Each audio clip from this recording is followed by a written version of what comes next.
bullshit. Step right up, got tickets on sale. In today's episode, trains coming off the rails.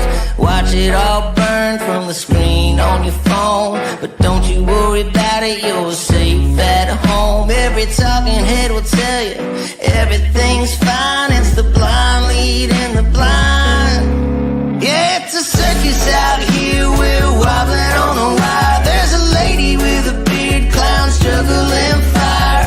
Elephants and donkeys got us jumping through hoops. Y'all wish that I was lying, but you know that is the truth. Get your popcorn ready and pour you something strong. If the world's still spinning, the shit show goes on.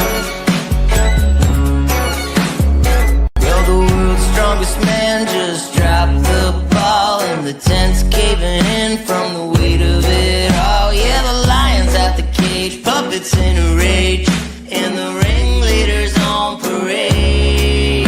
It's a circus out here, we're wobbling on a wire. There's a lady with a beard, clowns juggling fire.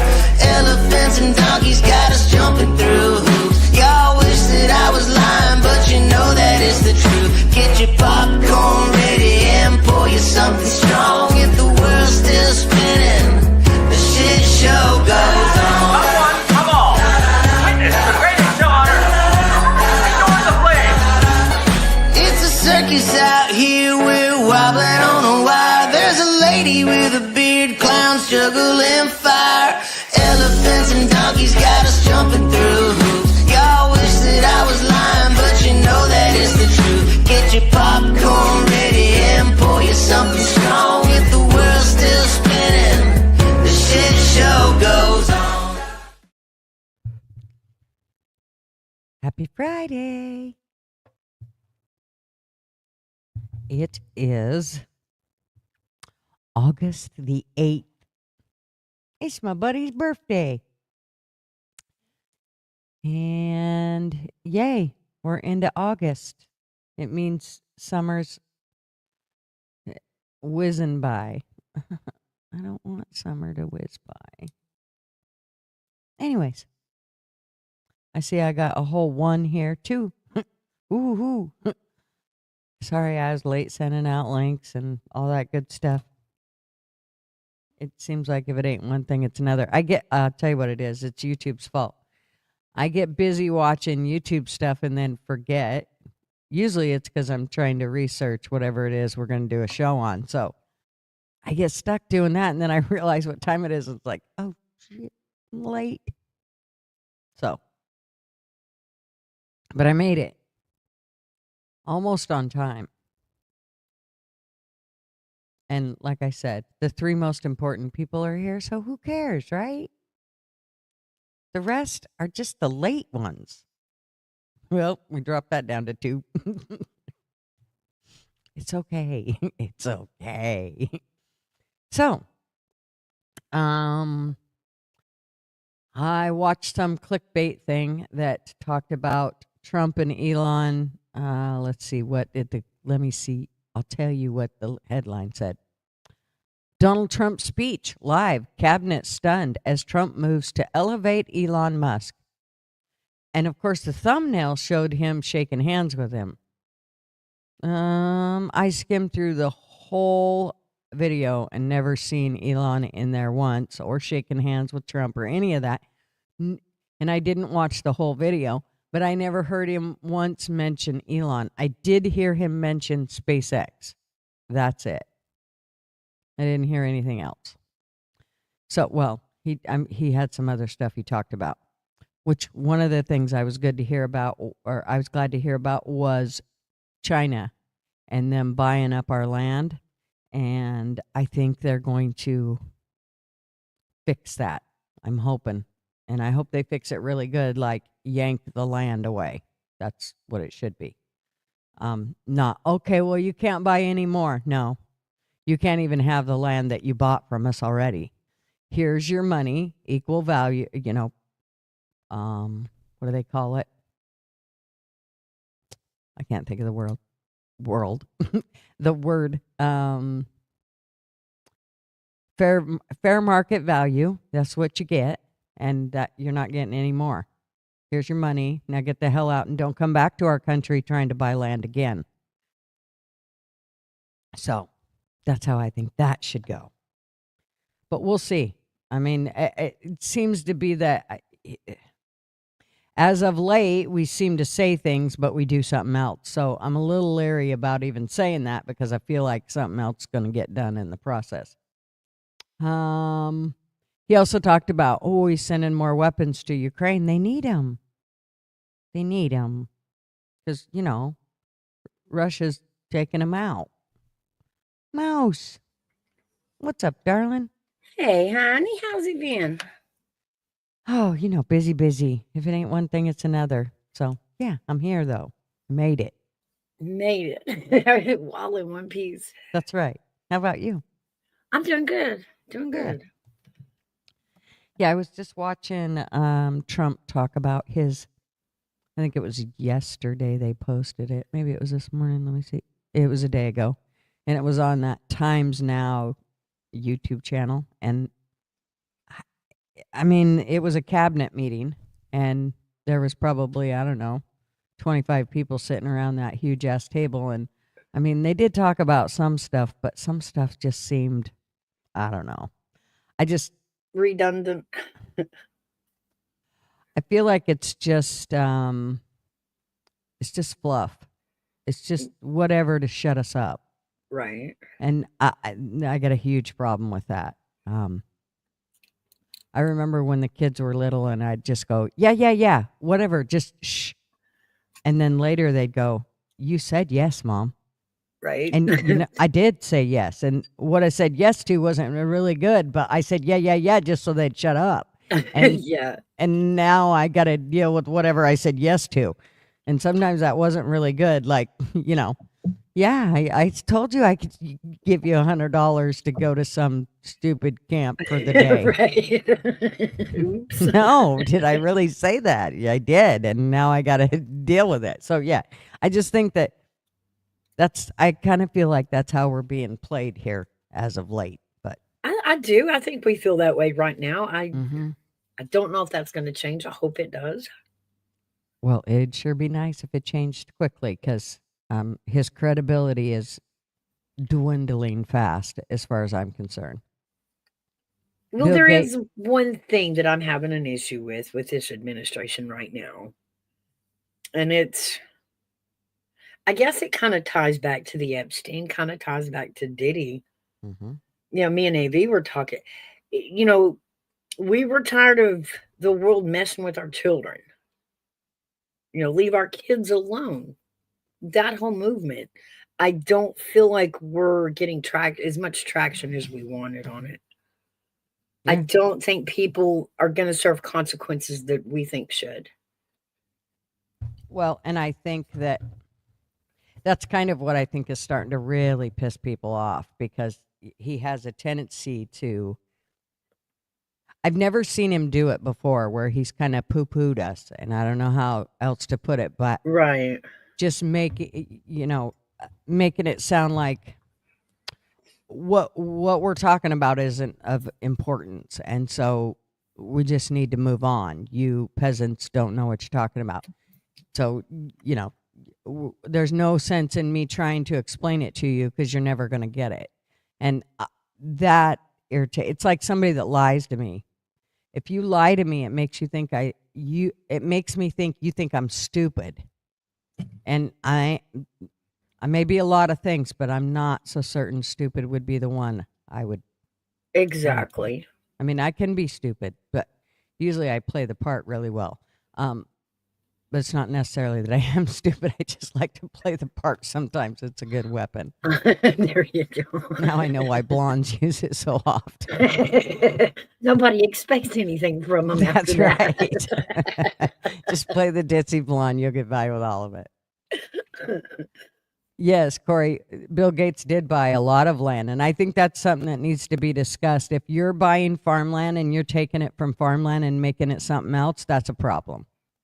We have to have farmland. We have to eat. And I ain't eating lab-grown shit. I'm not doing it. And that kind of is a problem. If you're taking farmland, that means that's food. That's naturally grown food we're not going to get. Right. And that's a problem. I don't want your test tube wheat or whatever else it is that you got. Yeah, during the last administration, there was a lot of farmers up here that they didn't sell their land, but they fell for a really ugly trick. And those that were doing the bio corn for the fuel, Mm-hmm. they conned all the farmers into switching over and growing this bio corn.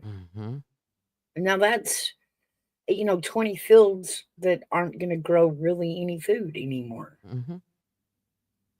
Well, and you talking about that whole biofuel, that kind of goes to the whole thing of, I was actually just watching this RV channel the other day, and it's the young, I always call them my RV kids. It's called, I don't know, Hanging with the Hanks or something. Anyway, they were traveling nurses, and now they just travel full time, and do YouTube stuff. And he has a newer GMC pickup that's a diesel, and you have to have DEF for those. That DEF stuff, that's the worst thing in the world. First of all, I don't know, I didn't realize how DEF worked, but DEF is basically taking your exhaust and running it back through your engine again, and then still shooting it out your exhaust. Now, how much sense does that make? They're saying it's reburning that fuel, that exhaust that's going once. You're then reburning it, which gives you, you get to go further because you're reburning this fuel. But that's not, or the exhaust. But that's not necessarily the case. The problem is it causes problems with all the rest of the systems within the engine. So, yes, you get to go another mile longer because you burned up exhaust for the second time, but it's terrible on your engine parts. So all those parts have to be replaced over and over and over because they thought they were going to save on emissions. Mind you, these are the same people that are flying around in jets. Right. Let's not forget. Yeah.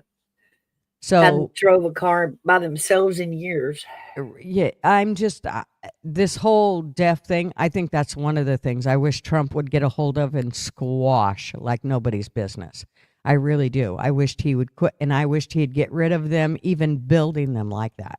I think that's stupid. I don't know whoever invented that person. You should be punished severely because that whole DEF thing of redoing that has done nothing but cause issues. But it goes back to the same issue. What did they use that biofuel for? Again, they're using biofuel for all these rigs that they think they're saving us in the process, and really they're not, because now they've just taken away acres and acres of farmland that we would have used for food or raising cattle on or whatever. So yeah, I'm just not buying it. And it was really smooth how they did it. They come in and they offered, a bigger payout than what they were getting, off the farmland. And it was a great deal. The government would send people in, they would plow your land, they would seed it with corn. And of course, the corn was not to be eaten. So it stayed on the stalk in the field until it totally dried up. Mm-hmm. And then it was harvested and mashed out.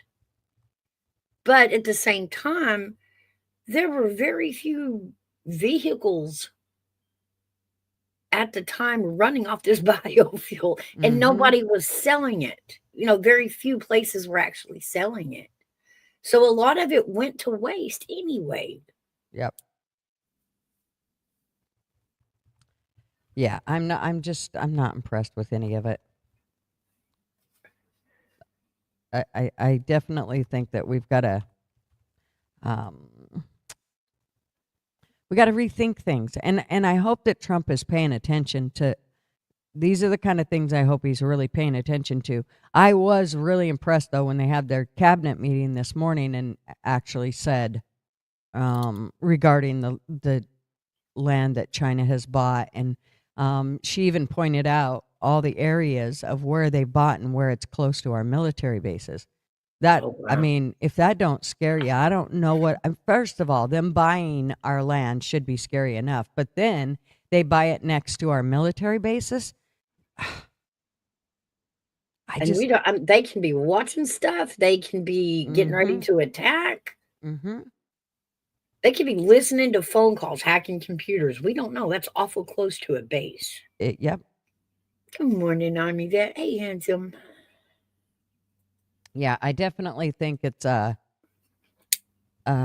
should be a huge concern to everybody. And I think this is where we have to start putting the pressure on people. You know, we got to start, they got to know that we're not going to put up with this. I think now's where the people really have to stand and really make a point, because there's some things that I am not impressed with that Trump's done.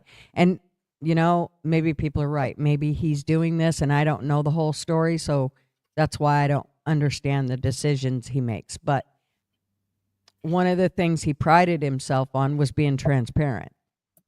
So, and I know there's certain things security wise that you can't be transparent on, but there's some things that it absolutely makes no sense.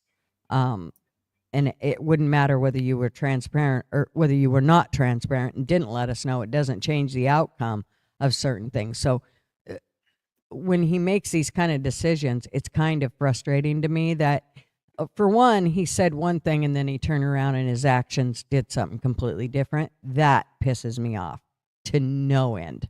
And Yeah. he's got to stop doing that shit. I mean, he's just falling right into a regular politician's suit. And that's not at all what we wanted. That's not what we voted in.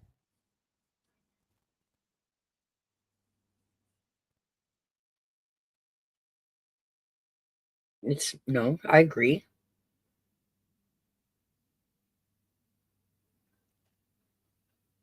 Well, first of all, I think corn's I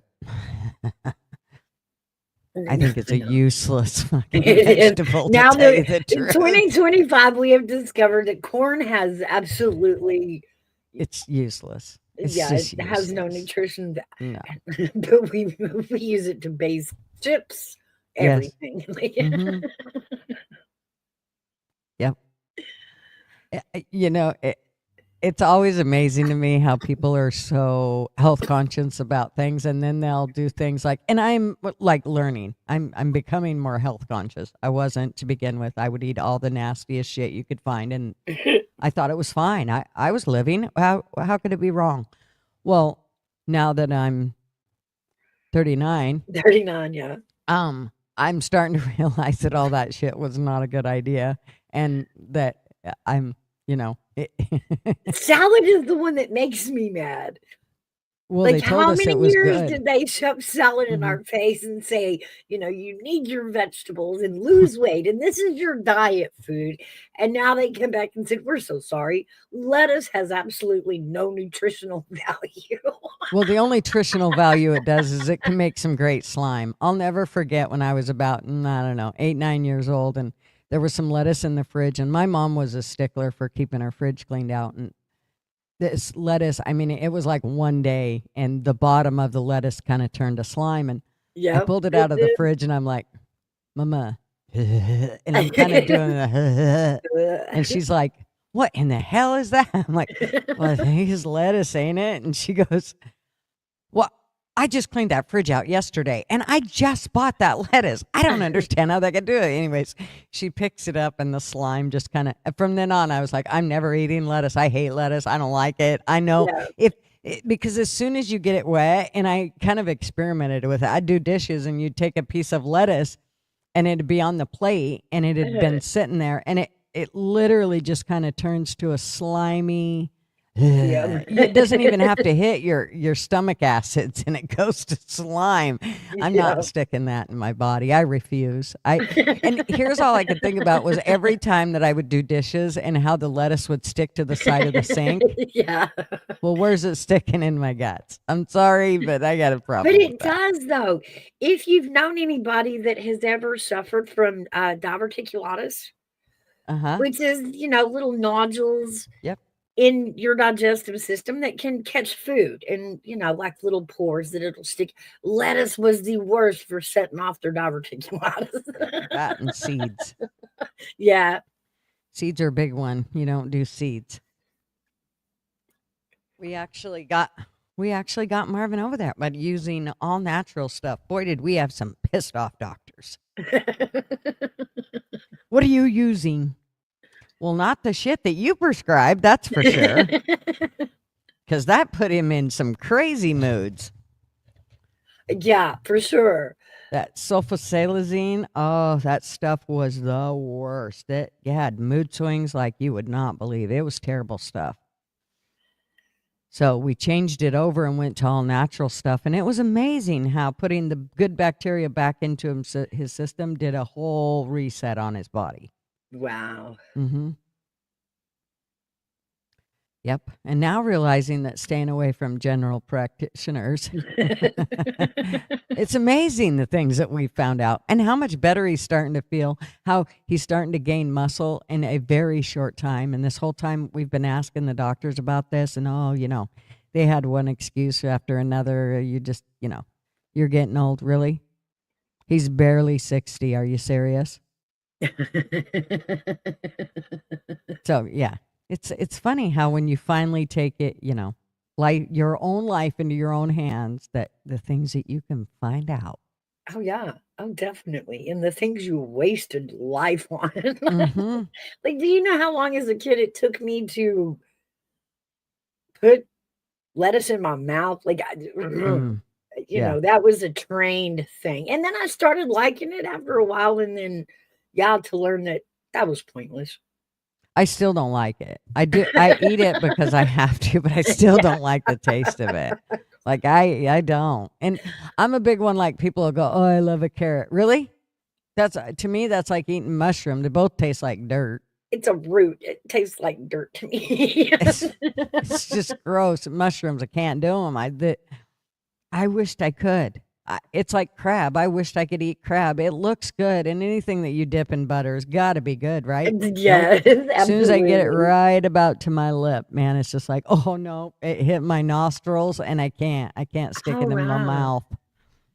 It does taste different than it smells, so I will say that. Oh, I've tried. I've actually tried to eat it, and it's just like, oh no, that was a wasted bite. I love to clean crab too. I'm a big I help Marvin clean his crab, and ooh, super fun, but I can't eat it.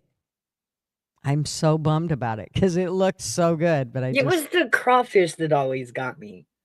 I'm like, you do this big pot of these, look like shrimp things. Mm-hmm. You pour it out on the table, you get on this plate, you break this thing open and it's a slurp. And I'm like, you did all that for that. It's like watching somebody when they suck the head off of the... Okay, that sounded sexual. I didn't mean it that way, but there is a sign up there that says 18 and over. Yeah, that's true. Anyways, when they suck the stuff out of like shrimp or even crab or whatever, I can't.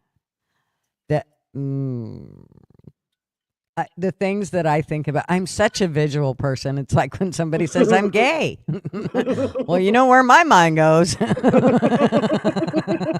It's the same thing with something like this. Oh, I'm going to eat this and I'm going to suck the head off of it. Oh, are you? Well, here, let me get the video. Yeah, you and that seafood need to get a room. Exactly. You and that shrimp. Yeah, I don't know. But I'm also a person that can't, like, you remember when they had those, what was the fear factor? Remember they'd have to eat all the weird stuff, like balut? I'm sorry. I'm not eating anything that's supposed to taste mushy and then has a crunch in it. I mean, I can't even handle it when there's an eggshell in my scrambled eggs, let alone. Because that's the first thing I think of is, oh no, was that a bone? Why was that in my egg and where did it come from?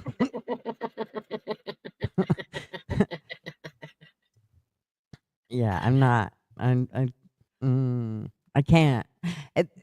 Those fear factors, like remember when they'd have them lay down and then they'd like let cockroaches crawl all over them and they had to lay, or Snakes, worms, yeah. they'd have to lay and then they'd pour worms all over them. Oh my! Have you ever smelt a bucket full of earthworms? It's the grossest smell. Yes. It is just nasty. And they pour it all over. I'd be I mean, there'd be like puke and worms that would be all over me. There's no way I would never. Grubs. Yeah, they did some, or like let spiders crawl all over them. That's I mean, the ooh factor, I would have a hard time with, but even more so, the creepy factor, I ain't letting nothing crawl on me. No snakes, and definitely not spiders. I Nope. see you screaming, I don't know where you've been. You're a snake, ew. Don't That's touch right. me. That's right. I don't know what hole you've been climbing around in. Get out. Don't touch me. Yeah. Yeah. Baby chickens with your scrambled eggs. But I don't understand who came up with this. Like, who let the duck egg get so far that they went, oh, let's crack this open and eat it now. Oh, there's feathers and bones. It's okay. Just chew harder. You wonder how that process kind of played out. Do you just gather eggs? Do you wait till they don't hatch? But by then there's like, who figured out you could eat an egg? Yeah, like one of those. Well, it's kind of the same way though with like escargot. Like who decided that pulling that slimy thing out of that shell was going to be an appetizing thing? Like what part of that made you go, yeah, right? The Chinese, I think you're right. Airbag. I think it was totally them. It's all their fault. Hey, Callie. Hey, Unleash Callie, the good titties. morning. Yeah, I can't.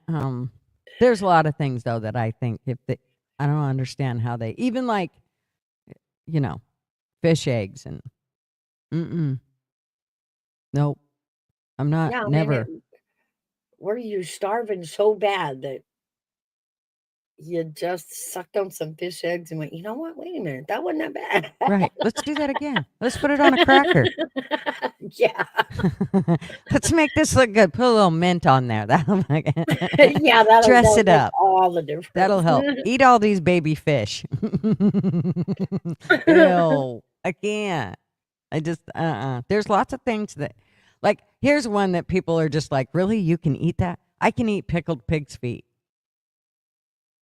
And my uncle talked me into it when I was little. And so once you eat it and you realize, oh, you're not going to die from it and it's not gross and it actually tastes good, then you're like, oh, okay. But my mom pulled out like the cow tongue, tripe, the inciting of a cow's stomach. Yep. No. And no. Now, liver, I don't care. My mom and my stepdad tried to get me to eat that shit for years. And I did always try, but it always came back up. I could never do liver, and I'm never doing it. Not even a little tiny chicken liver. I ain't doing it. Well, gross. I can't do pig's feet, but I can do some chicken liver. I cannot eat a filter. I cannot believe you stuck a pig's foot in your mouth with your Well, it was washed. Let's be clear. germaphobe. And then they pickled it, so it was even more washed. But a liver is straight up a filter. That's like taking your oil filter out of your car and go, hey, wring that out. Go ahead, drink that, and then eat that filter right there. Just slice it up and chow down. No. Nope. Not eating a filter. Pig's feet, they are good, aren't they, hairbag? They surprisingly. Yeah, I'm not much for that, but I'm not, like I said, anything that's got strong odors, like I can't do that stinky cheese stuff. I can't even do, you know how they put the fake cheese on like the fake Cheetos? Oh, like yeah. Or Cheez Whiz. The smell of an open box of Cheez Whiz will gag me quicker than anything. That smell, can't do it. Another one's Pine Sol. Pine Sol, I swear it's cat shit in a bottle.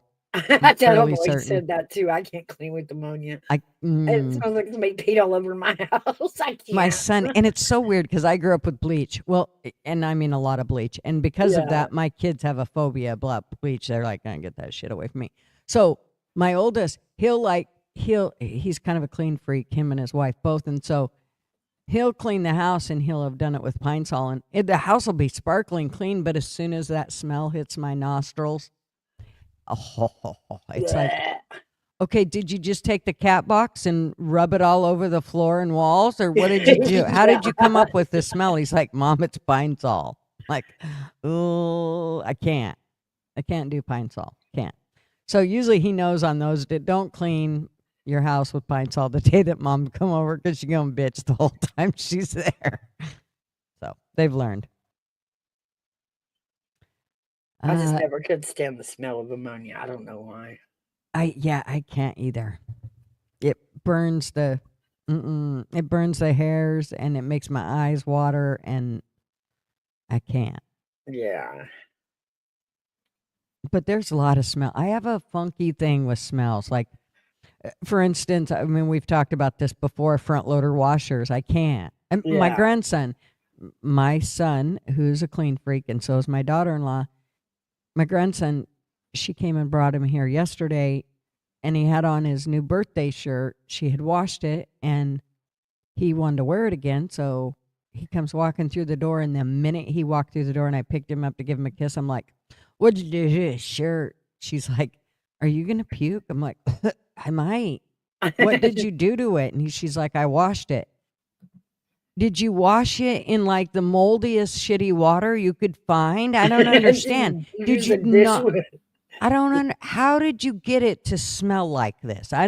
She's like, I just washed it. I'm like, did you leave it laying in the wash machine? And she never does. I know she don't.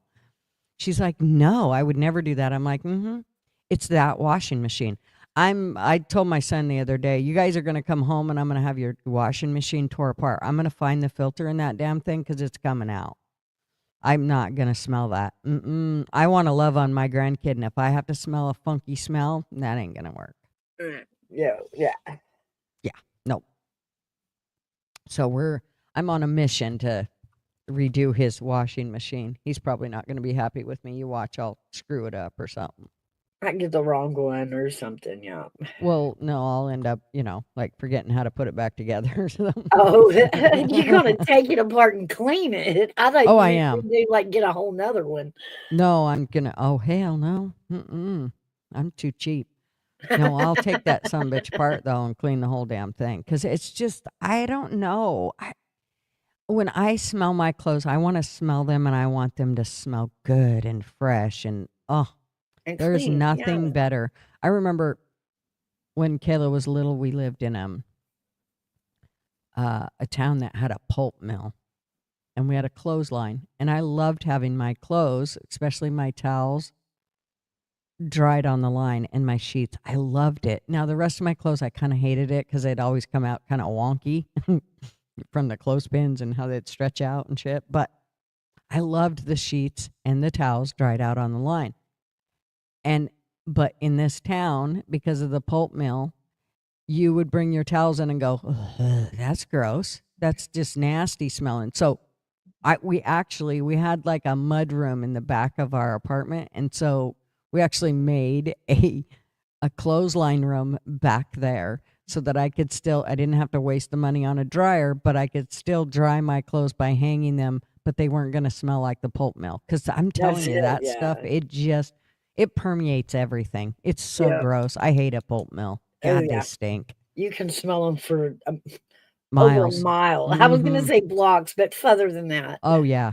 Yeah, and the whole time we lived there, Kayla was sick with a respiratory infection the entire time. As soon as we moved away from there, it went away. Yeah. They kept telling me she had asthma. I said, bullshit. She does not. We never had this problem until we came here, and she was about 13. She was about a year old when we moved there, and then within a month, man, she was always sick. I mean, to the point where I'd take her in, put her under a tent, all that shit at the hospital. The croup. Yep. And so as soon as we moved from there, She never got sick again. I was like, you got to be kidding me. I knew that's what it was. I knew it was a pulp mill. My cousin's little boy, he ended up being asthmatic, and she put him on all kinds of meds, and she was a nurse because they lived in that town, and, it caused all kinds of breathing issues. I had one that had asthma real bad, and allergies is what would set it off. Anything in the air or anything irritant. There was days that so many Mondays at school, he would have an asthma attack because of the cleaners they used over the weekend. Mm-hmm. Would shut him down the minute he walked into a classroom. Eucalyptus will set me off. As soon as I walk into a room and they've had eucalyptus hanging or anything like that, for some reason, that I don't mind the smell myself, but it will close my lungs up quicker than anything. It's supposed to be toxic. I've had this eucalyptus discussion with my daughter. She loves the smell and swears by it. And I've told her, look it up. If you can't eat it, why are you fluffing it in the air?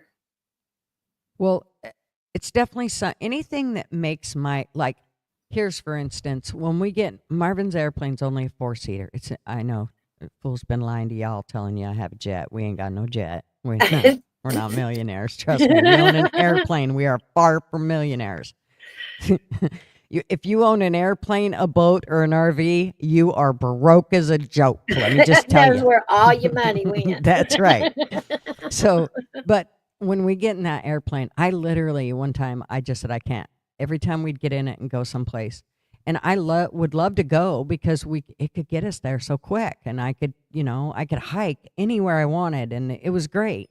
But we'd get in and I could smell dust. And so we took everything out, the headliner, the floor mat, everything, all of it, shampooed them, put them back in. And it was great for about 2 years. And I would clean it out and everything. But somehow that dust and all that stuff came back in there. And now that same smell is in there. And if I get in that airplane, even to clean it out or put something in there, I can smell that. And it will close me up so quick. It's like, dang, I don't understand it.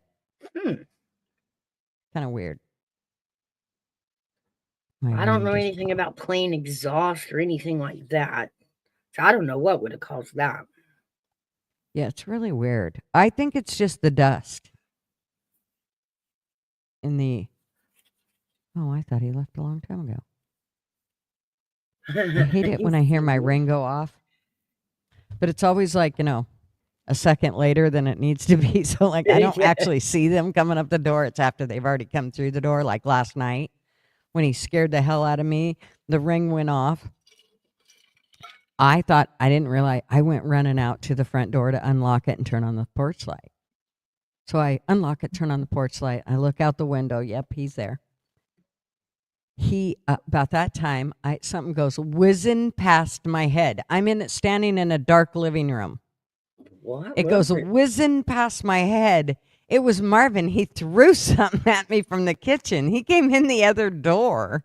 Oh my gosh. I didn't know it. But I was so irritated. I'm like, you piece of shit ring. So I'm going to have it out with the ring today. I'm going to call him and tell him, you better get it together. Yeah, he's already in the house. Yeah, they done packed half the house off. Yeah. Yeah, and now I'm tied up on the bed. Thanks. I'm glad y'all let me know somebody was at the door. Yeah. Yeah, I wanted to be tied up with that on the bed, but that's beside the point.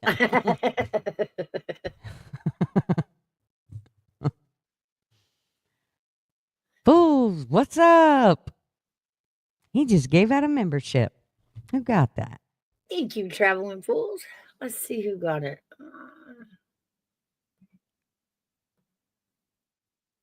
I'm looking. Takes me forever to find it. Oh, there we go. Sun Honey got it. All right. Oh, Lord. Okay, there.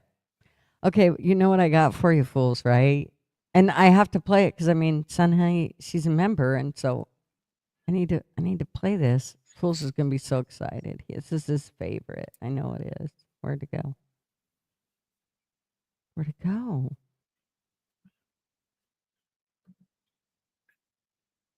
What the hell? Oh, there it is. Okay, I don't like how it doesn't show me. I can't find my song. Did I put it at the top? I did. Oh, here you go, fools. It's for Sun Honey, but kind of, you know. Thanks for choosing to ride with me again. Hey, gorgeous. Thanks for choosing to ride with me again. Wow, I want one of those for Christmas. That was semi-disturbing. I was not Yes. expecting that when I We jumped. made you sit backstage for that. I'm sorry. They didn't pull you up during it. I mean, come on. Thank you. Thank you, fools. Much appreciated. What's up, TF? We got Sun Honey, Hairbag, all the cool kids are in here. All the cool Of cats are right course. here. Even the one meowing. I call her Karen. 'Cause that's all she does. She'll sit there and just scream at Just- you. Karen.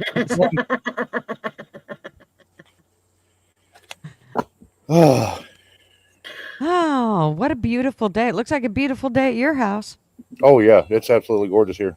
I actually need to turn on the pool pump here in a second. Shut up, Elsie. God. My son is actually building a pond. He has a wooded area, and he's actually building a duck pond. He's been, yeah, the kids have been having a ball getting out there and helping dig this hole to. It's only going to be like knee high, thank God, but it still scares me and worries me, especially with my grandson. When we had ducks, and we actually had like chickens on one side, and then we had the ducks on the other side of the coop. So it was like a split apartment.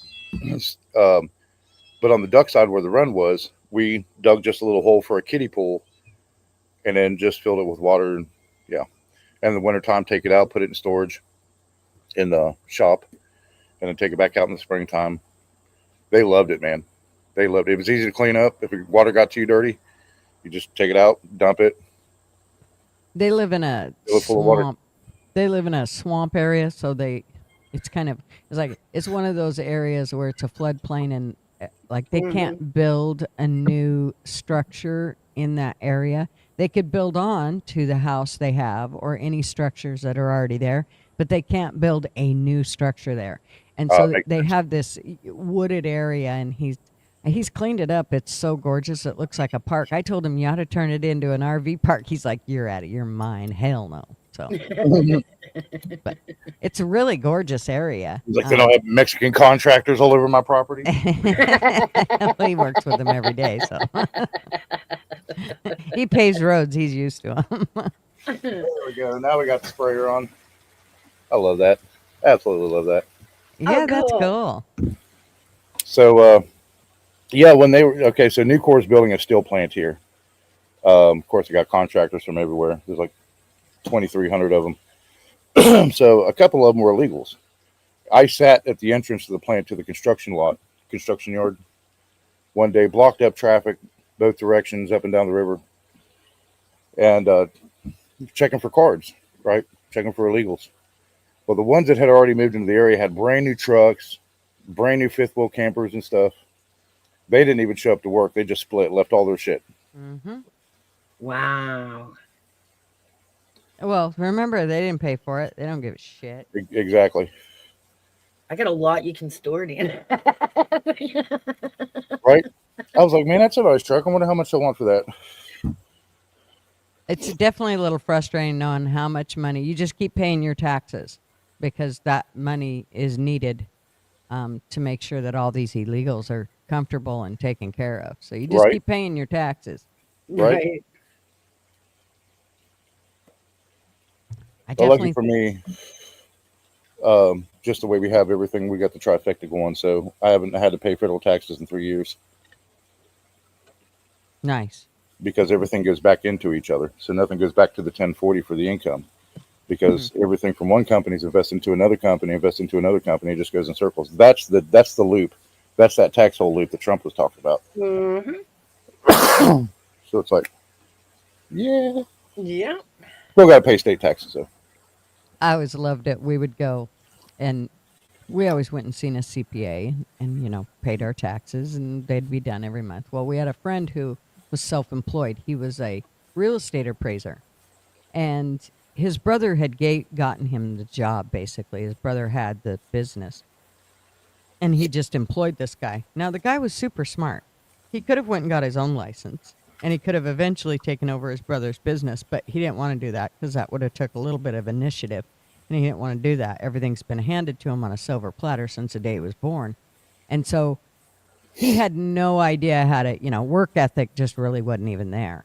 But he kept this job for quite a few years because, he got to go to work when he wanted. He got to, basically, he could go in his slippers if he wanted. He only had to go out and take pictures and measure, every now and then. So he really had the world by the balls. But he used to get pissed off because he would have to pay taxes at the end of the year.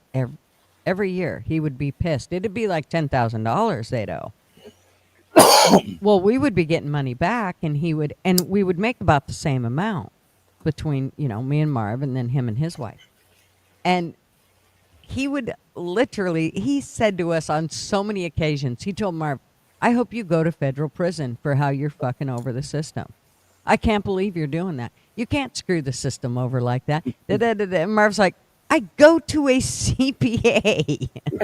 Yeah. I mean, Right? I do everything above board. How do you pay your taxes? Well, at that point, we're starting to realize that he wasn't paying his taxes. So every year, they'd be $10,000 that was due.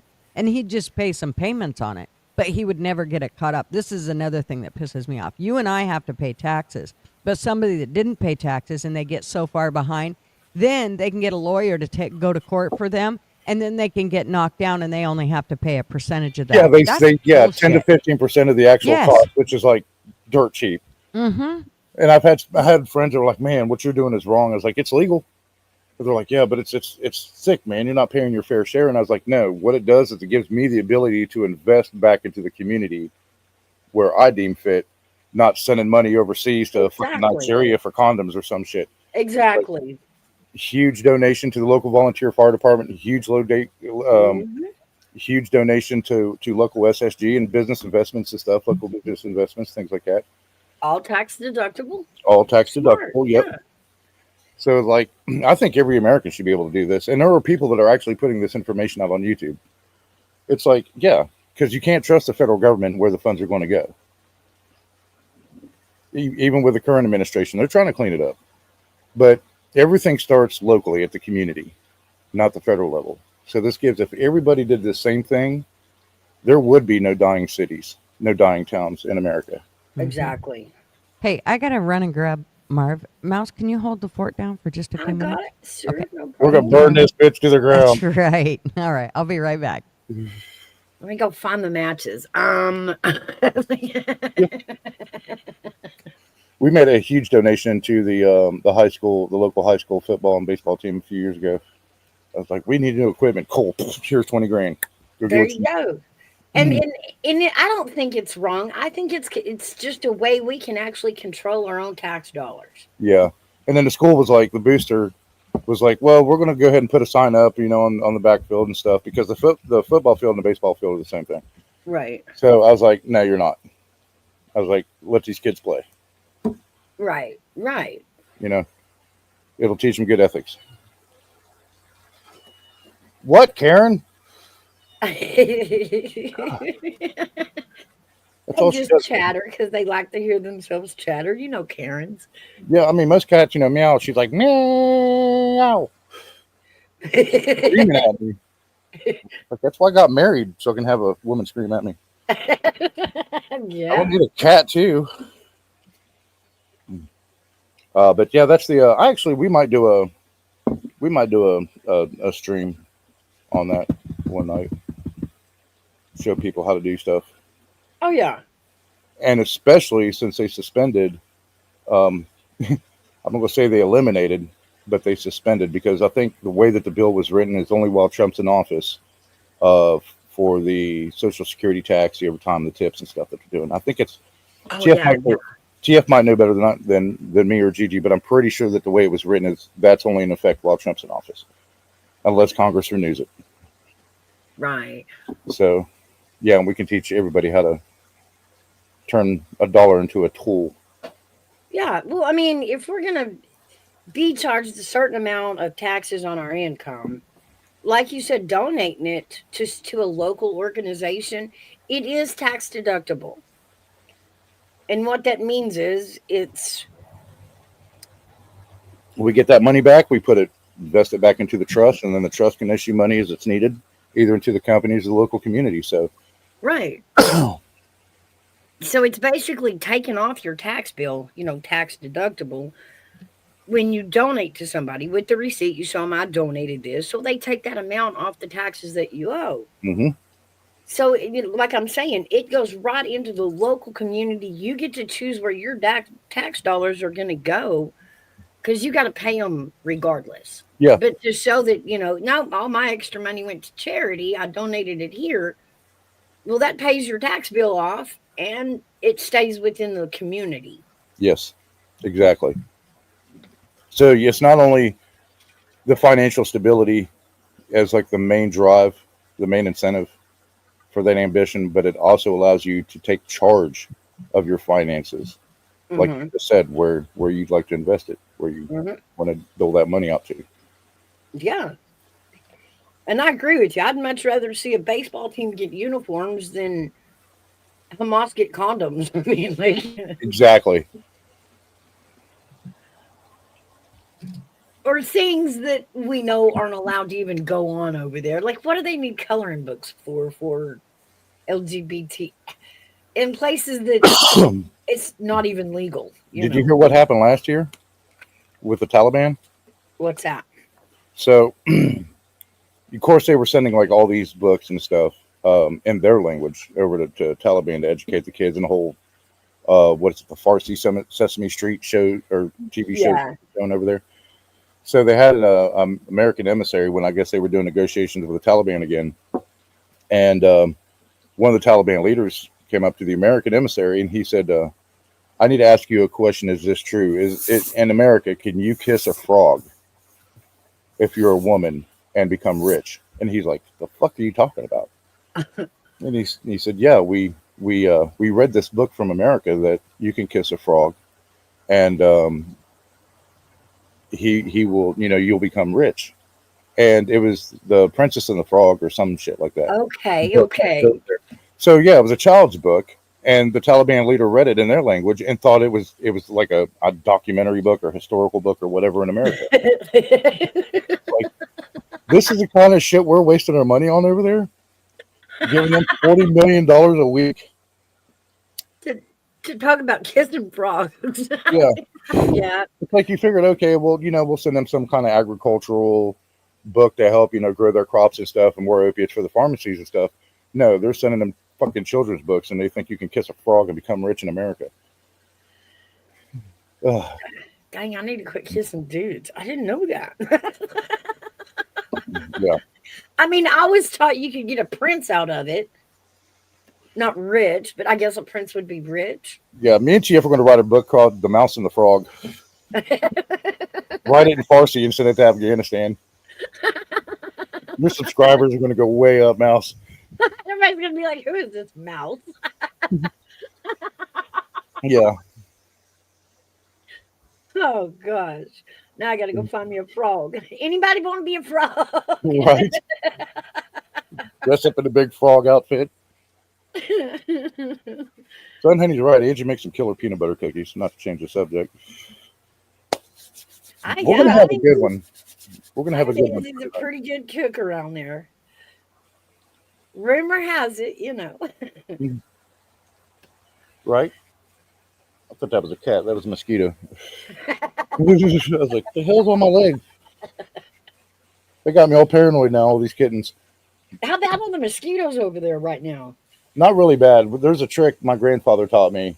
When they start coming out at like the beginning of spring, or when it warms up and they come out like crazy, turn off all your outside lights, have the biggest bonfire that you can. They'll all get attracted to the fire and burn up before they can lay eggs again. And then, like, for the rest of the year, you'll have very minimal mosquitoes or none at all. And we really haven't had very many. Huh. The guys used to always lay a grease rag out on the out in the driveway right in front of the shop, and a lot of grease rag. That was supposed to keep the mosquitoes away. I don't know. We used to keep like for the stink bugs and stuff, we used to keep a water bucket out on the front porch and one on the back porch, and we'd wet the rags and put them along the rim because they get attracted to moisture. Oh, okay. While they're all on the rag, and just fill up like with a little bit of Dawn dish soap because they're skin breathers. Okay. That'll completely coat them. And then when they're all on the rag, just take the rag, throw in the bucket, and drown them all. Oh, wow. That's a good idea. Yep. Our stink bugs have been pretty bad this year. They have gotten the trees all tore up. They come out towards the fall more, and they dropped in these Japanese beetle bugs. They look like ladybugs, but they're orange. Yeah. To boost the turkey population, and the turkeys don't like them, I guess, because it's like waxy. I don't know if they actually go out and interview turkeys. Why aren't you eating these things? But that's what DNR said, is they're not eating them. And I guess because of the texture or something, or I don't know. And they stink too. So now they're an infestation. Yeah, we've got laws down here that we're not even allowed to carry firewood between the counties. Oh yeah, the ash borers. Because of those stink bugs. They say we'll spread and I'm like, you know what? These stink bugs, same ones are here in that county, and I don't think they understand there's a county line. Oh. Like they're not staying in that county because you said so. Yeah, right. All right, I'm back. We got him dealt with. Car broke down. Thank God we got another one. He can just jump in. They're all pieces of shit, but hey, Marv's car broke down? Yeah, his Toyota Corolla. So now he's driving the Geo Tracker to work. So, yeehaw. Actually, he's got to go to physical therapy. Then he's going to work. Geo Tracker. That's a Miami Coke running machine right there. We use it for our Toad behind our RV. It already had the tow package and all that, so we just bought it. Get you on the small trails on the campground.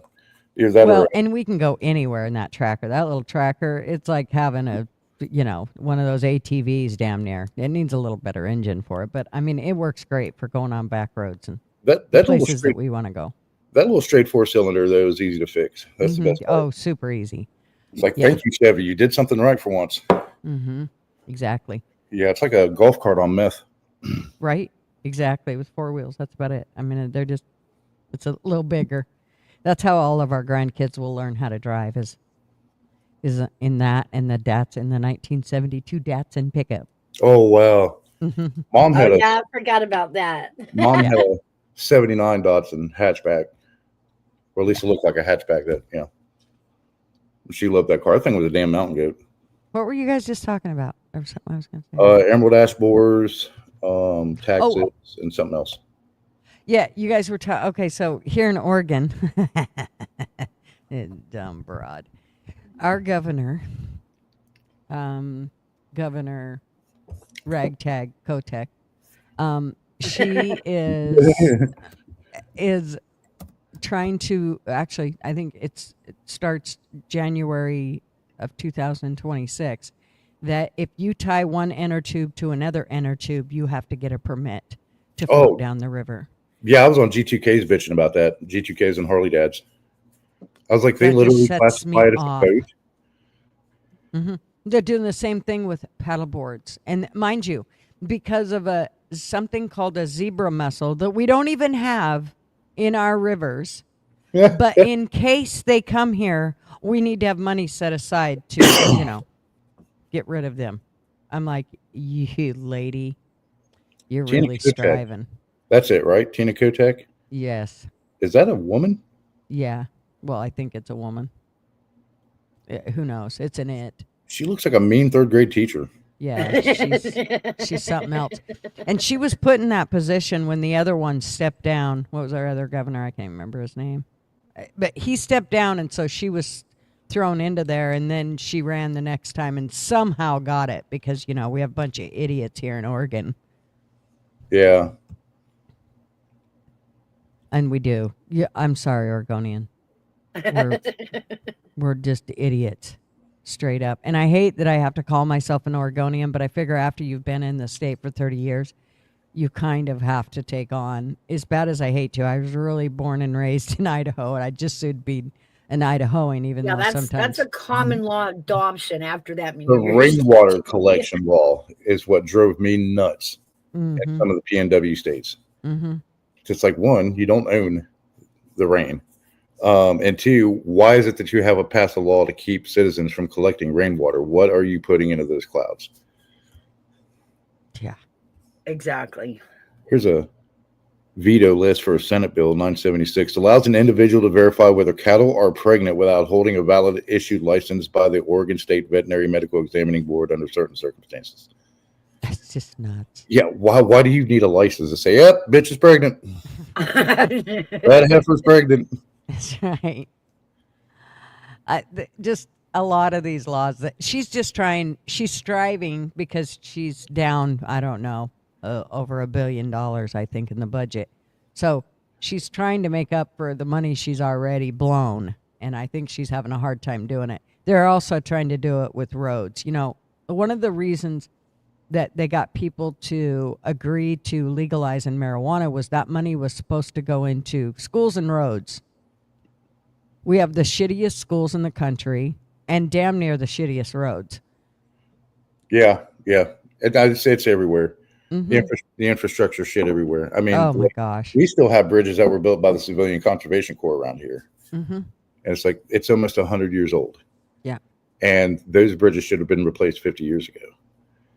And all of the money from the casinos, you know, when they were pushing for the taxes on the casinos and for the West Virginia Turnpike for all the tolls and stuff. And, we're increasing the cost so we can go back to fixing the roads. And there's still potholes. We took the damn dozer out and scraped our road. We had like 3 or 4 potholes after that big rainstorm when Drew was here. So we just said, fuck it, jumped on the dozer and scraped it. And it's considered a county road. So we're like, you know, they can get pissed off. State road can get pissed off if they want to. We've already called them 3 times.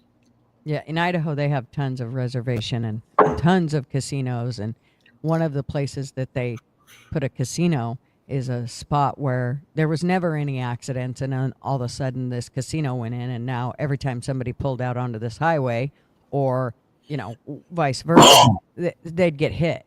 And so it was killing people left and right. So they decided to put an overpass to go over into the casino. Well, instead of making the casino pay for it, mind you, the casino's the one that's making the money off of it. There was no accidents before the casino showed up there. But now the casino showed up there. There's all these accidents. And who got to pay for it? Not the Indians. Oh, no. The taxpayers got to pay that whole damn bill. That the round-eyed white man. Yeah. We're stealing their land. How dare you? Here's 2 bills. Mr. Duggar. What up, Duggar? Here's 2 bills that she's going to veto. One's House Bill 3932 prohibits a person from taking a beaver on waters or watersheds that are classified in a certain manner or on public land that is within the watersheds or within 200 feet of the ordinary high water mark of the waters. Beavers can really screw up watersheds. Well, I think you're going to have to catch those people. How are you going to know whether they took a beaver or not? Right? Well, just don't post it on Facebook and brag exactly. about it. Try not to make a big deal of it. Have a serial beaver kidnapper in Oregon. You're that way here about. I'm sorry. A 22 shell in the night. Right? Oh, yeah. Just kaplunk. Oh, whoops. I mean, hey, it's a hell of a lot cheaper than court costs. That's right. That's right. I ain't asking for permission. I'll just beg for forgiveness. Thanks. You're right. That's what I always tell people. It's better to be judged by 12 than carried by 6. They're that way here about snakes. It's so weird. Yeah, and there was a guy, he's like, I found a snake in the yard and I cut it up. What is it? And instead of getting an answer on what kind of snake it was, they hit him. So I can't believe you killed a snake. Oh my God. And I thought, wow. Yeah, don't post that on Facebook. That's when you throw it at him. Oh, I can't believe you got bit by that snake that I just threw. Right. Whoops, I forgot to take his head off a little better. I didn't split it down the middle. I'll try better next time. I'm sorry it bit you. I hate to say it, but America was a lot better when they had shock therapy. Well, I also think we were better when we didn't have to, when you basically, the population stayed reduced by ignorance. So there wasn't caution tape everywhere. There wasn't you didn't have something telling you don't do that. You learned from not doing it. You learned from getting bit or whatever it was that got Yeah. you. You didn't. It wasn't necessarily somebody holding your hand and telling you don't Yeah. do that. It's going to get you. I almost think that was better. I think for one, it weeded out the stupidity. Mm-hmm. Yeah, kept the gene pool more honest, I think, Well, I I mean, remember. there's actually warnings on a car battery. Do not drink liquid inside a battery. Right? What the? Come on. I mean, who fucking needs that warning? Exactly. No, actually, if you need that warning, I want you to drink it. Believe me, That'll McDonald's. drain the gene pool up. Do Exactly. you remember the McDonald's coffee issue in the late '90s where the woman got burned Yes. from the hot coffee and Mhm. I remember Yeah, that. she Yeah. had got the paid label. too. She got $1 million off that. Well, let's come on. I mean, we still have warning labels on the curling iron that says for external use only. Yeah. Oh my God. Do you not like Which curling iron when hot?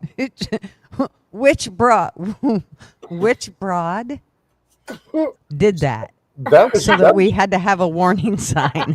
I want to know which one did it. It's That a was little my false warmer than mentality. it's a little warmer than you think, ladies. I think y'all might have opened a book of truth right there.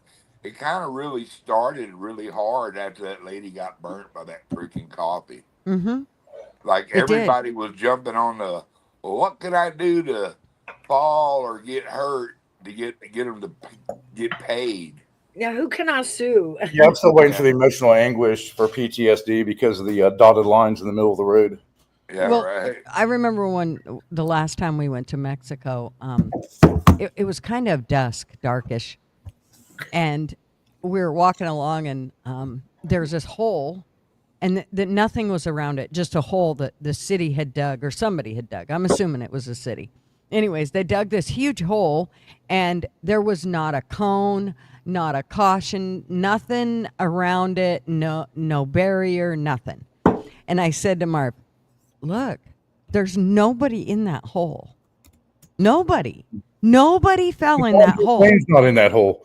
It was amazing. I mean, you'd have thought somebody had broke a leg, an arm, fell in it, something. Like a cat would have been in there. Nothing. Even the cats knew not to go in there. They didn't need no caution tape. They didn't need a barrier. They didn't need no cone. None of that shit. It was amazing how that worked. And everybody made it through. That whole time we were there for 2 weeks, nobody fell in that hole. I was surprised. I was like, wow, that's amazing. In America, somebody would have fallen in the U.S., I will guarantee you somebody would have fallen At in that least a hardcore liberal lobbyist I can see falling in that hole.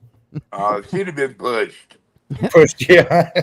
Well, I remember one time, my daughter's boyfriend's mother, she went to Safeway, and there was a hole in the parking lot, and she fell. She tripped over it and hurt her wrist and, I don't know, her knee and this and that. She sued them because she fell in the hole in the parking lot. Wow. Yeah, I could, and she won. She got money for that. That's private property, so I can see that. I can kind of see that. I don't know. It's all about. I mean, come on, really? Hey, Mayo. Hey, nobody. Instead of some people just aren't smart enough to walk around the hole. Right? Exactly. One of the funniest cartoons I ever seen. It was on my boss's wall in a bar I worked for. It was a jury picture of a jury and a farmer and a mule, and he said, he admitted, you're the farmer with that mule right there who farmed the land, who grew the corn, who sold it to the corn mill, who ground it up, who sold it to the liquor makers, who made liquor and sold it to the customers, who sold it to my client who got drunk on it and crashed his truck, and y'all owe him a truck. Wow. It's that kind of shit, Mm-hmm. Exactly. That's what it's getting down to, you really. That's why a lot of people want, we used to, when I was young, you go knock on somebody's door, say, hey, can I hunt that stretch of woods over there, and most 99 times out of 100, they'd say, "Hell yeah, Yep, go for bring it. me back some backstrap or hind quarter or something," And now they're too scared for you to go out there in case you hurt yourself. Yep. Because even though if they gave you permission and you hurt yourself, you can sue them.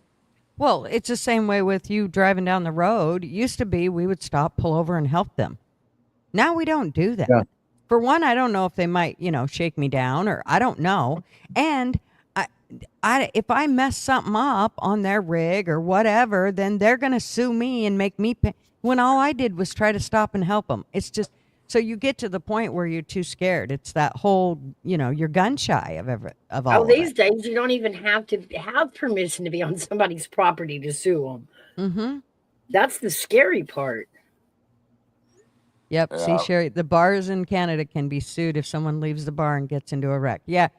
Well, actually, here it's the bartender they like to get at, not so much the Absolutely. bar. They'll get the Absolutely. bartender. Oh my Yeah. God. Over-serving. Yeah. Yeah, my mom was a bartender for years, and she was a big stickler. If you seemed like you were too drunk, she didn't give you more. She didn't care whether you liked it or not, and that was long before there were rules about it. She just didn't do it. It was like, no, you're hammered, and I know you drove here. You're not getting any more. I don't know how much you had before you got here, but you're sloshed, and I'm not giving you any. And then you go out and kill yourself, and I got to look your wife in the face and tell her I'm sorry. So. Oh yeah, I was always I swear to God, it was just like that Patrick Swayze movie. I was a bouncer in a bar, and I've had my tires sliced because I told some bitches, "Hey, you're gonna have to drink some Coke for a while, because you're Yep. starting to get hammered, Or I'd have to throw them out because they start getting loud and getting drunk and shit. I'm just like him, man. I've had my tires slashed and everything. I drove an old car to work, so they didn't jack with my truck. And I'm telling you, man, people are fucking stupid. Yeah. They always want to blame somebody else for something that's happened to them for their ill choices. Yeah. My dad was like, you got to learn from your mistakes, even from as a child. He's like, you want to stick a pin in the light socket? Here you go. That's right. Yeah, You're like, no, but you won't do that again. It was Here, like when. go pee on that wire, boy. Yeah. Yeah, that's exactly what I was going to say. Sean had Matthew pee on the wire, and you know what? My mother was like, "I can't believe you didn't even worry. Sean didn't even get in trouble. Matthew will only do it once. He'll never do it again. Once he's been zapped, he will never, and he will not trust his brother. When his brother says do this, Matt's going to go, no, you do it first, then I'll do it." And that from then on, that's how it was. Matt knew not to trust whether his brother told him to pee on something. You pee on it first, then I will. My dad's friend who raised these just giant hogs and stuff, he kept them in with a hot wire. And I was back there on the back 40 squirrel hunting. I got to following a squirrel looking up, and I stepped in between two of them wires, and I couldn't get out of it. Oh my God, that thing lit me up like a taser, man. Mm-hmm. Wow. Yeah. You want to hear something funny? No. And Angie just texted me. You'll like this, Mr. Hugger. So in the state of Ohio, the news store that she's manager of, they sent her over there to save the day. The beer vendors aren't allowed to stock their product in the cooler. So they drop it off and the employees stock it in the cooler. So she said, I just got done cleaning up a mess. I picked up a 6-pack of Bud Light and the bottom broke and busted all 6 bottles. I now am covered in beer and will smell like it for the rest of the day. 20 minutes later, where is it? She was picking up a Ruby Red Monster and it busted all over her. She was talking to Ruby Red Monster and it busted all over her pants. Same shit she just spilled the beer on. So I just texted her back and said, She's got the dropsies, man. She better just give up the day. Yeah. I was like, cool, you smell like a Four Loko now.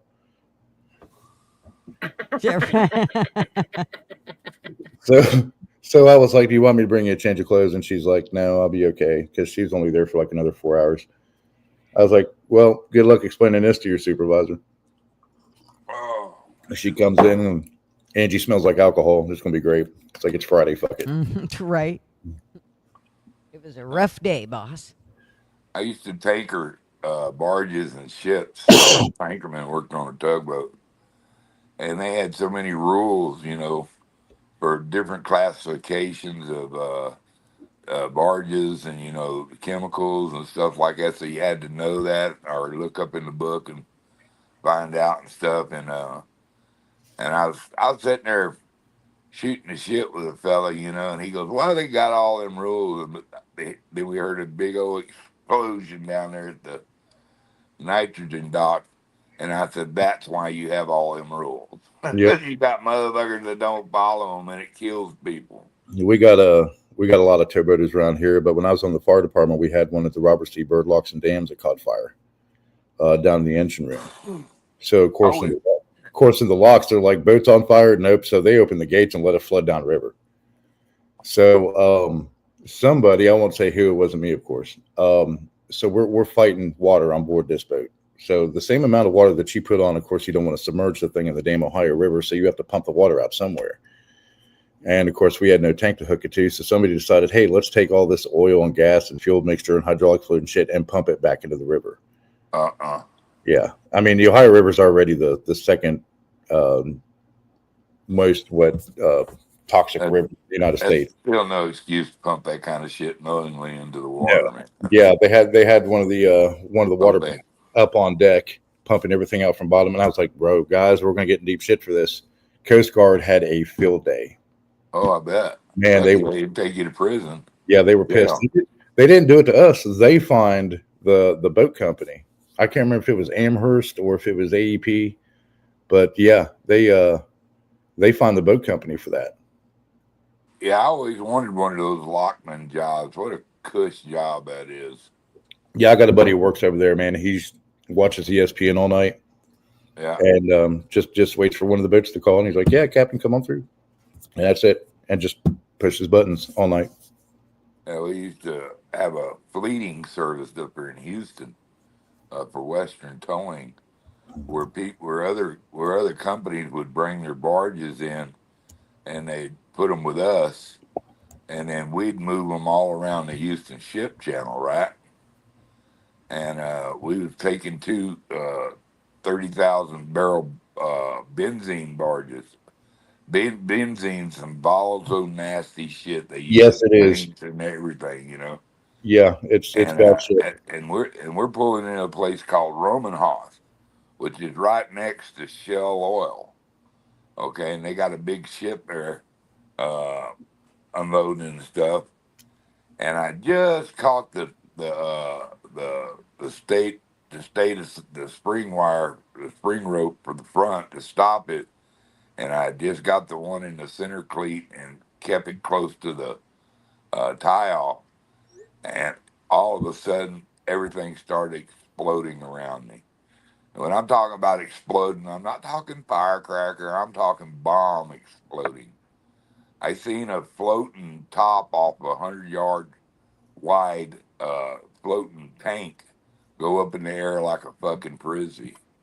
Wow. And then it had to come down. Remember that. So it come down. It hit something else. It made something else explode, and then the ship explodes. And I'm sitting on 60,000 barrels of benzene that if you fart hard on it, will light. Yeah. And so I had a captain. His name was Stumpy, and he threw it in reverse, man, and I just cut both them ropes with it. My knife had a big old queen steel you could shave with. He put tension on it, man. I just cut them, and we went and put them over there at the San Jacinto River, and we came back over there, helping them fight the fire because we had fire monitors, and we were pulling guys out of the water that had third-degree burns and shit. And had one cat. Oh, I felt so sorry for him. He was burnt all up, man. And I put him in the shower and put a sheet on him and just kept cold water going on him with that sheet. And I got an award for it. And I was on the, I don't know if you ever heard of Marvin Zindler. Yeah.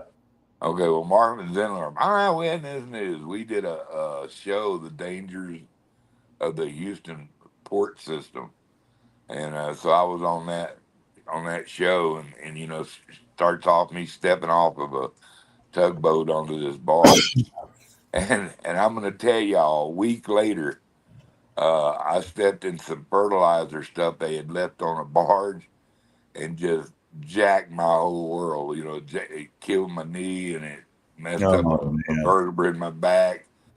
And I said, "Yeah, there's dangers out on this son of a bitch, man." I called my guy and goes, "I'm down. You got to come help me."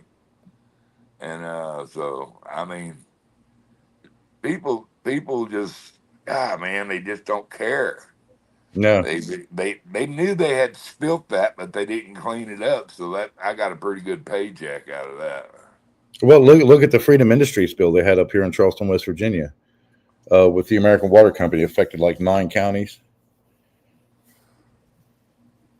Yeah, that was bad. That was bad. And then, like after 48 hours, they were like, "Oh, it was a security guard that found a leaking tank that had been leaking into the Elk River for who knows how long."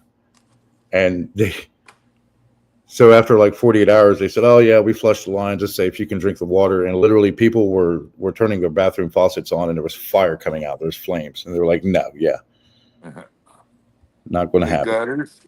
Yeah. I haven't even bitched about my internet being out for another 4 days. Damn. What? I don't have internet right now. Well, I hope you call them and tell them you want some reimbursement. I Oh, mean, I did. I got in touch with another company too. I'm done with these people, man. I don't blame I you. mean, I mean, I live in the middle of nowhere, but I still get internet. But god dang, that's 2 months in a row that I've had to go 3 or 4 days without internet. Is it Yeah. is it due to the wildfires out there, or No, we haven't had any wildfires. It's just I don't know what happened. I don't know if somebody hit a pole or the server blew up. What the hell was going on? I was having a perfectly good day and was watching the internet. It wasn't even storming, and it just went click. Usually, when it goes off when it's storming, yeah? then that's I gotta worry about it because something's happened. And it's I always put it to a kid. Like when I was a kid, we had a telephone pole that if a squirrel got up there or a bird landed on it, it would fry the bird or squirrel, and then we wouldn't have electricity for about 8 hours till they got somebody out there to fix it. Wow. And Yes, but this is getting stupid, man. if you say I'm paying these motherfuckers, and I exactly. still don't have internet.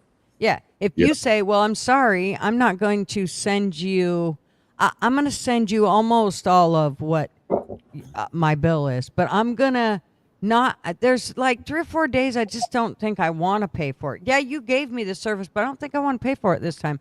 I'm pretty sure they wouldn't be too keen on that. So when you pay for a service, it's supposed to be for those 30, 31 days. If you're not getting it, then they're doing the same thing to you that you're not allowed to do to them. So for me, it's like, well, fine, then I'm not paying you all of what I owe you. That's just bullshit. Yeah. I got to show you this real quick. So about 3 years ago, we had a massive ice storm out here. Our county and another county got hit hard. You can hardly see it, but right over there, you'll see a fallen pine tree, but it was like 50 yards wide, past that telephone pole. And my son and I were standing here on the front porch. Roads blocked, power lines are down. 15 degrees outside, but we have backup heat, so we're okay. Well, it got down to like 9 the second night. But we were standing here. We know the line was discharged, so there's no power to it.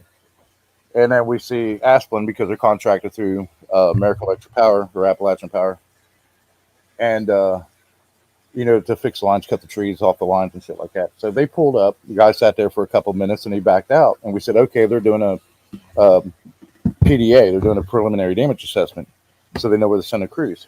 3 hours later, he comes back. He sits there again for about 30 minutes, and then he leaves. And my son and I watched him. We were like, you know what, fuck that. So we grabbed the chainsaw and we cut the trees off the line. And they come back through and they said, "Hey, man, did you cut those trees off?" We're like, "Yeah." And he's like, starting bitching about a safety issue. And we're like, "Dude, you came out here twice and you all didn't send anybody. We're going to take care of our own." And they got pissed off. And I was like, "What are they going to do? The power lines already snapped. They're damaged. What's AP going to do? Sue us because we damaged their power lines?" Well, they'd probably try to. I wouldn't put it past them, Yeah. but I don't blame you. So that following spring, we had a sycamore on our property fall, snap a line, old sycamore. So me and my son are out there, and we're helping the crew again cut up. We're tossing logs over onto our property and stuff that we're going to use for firewood later. And their safety officer comes up, and the guy goes, "You can't be there." And I was like, "What?" He said, "Yeah, you need to back away." And I said, "Buddy, this is my property. Get the fuck off right now." He stayed in the road. Well, I was like, "These jackasses." Yeah, and they contract out to stuff like that. But they'll turn your power off in a heartbeat. I mean, you try to light a candle after they do cut your power off, and they'll come by and snub your candles like we said no light. I guess the greatest victory of my whole life is I got to beat up a tyrant cop for free. Because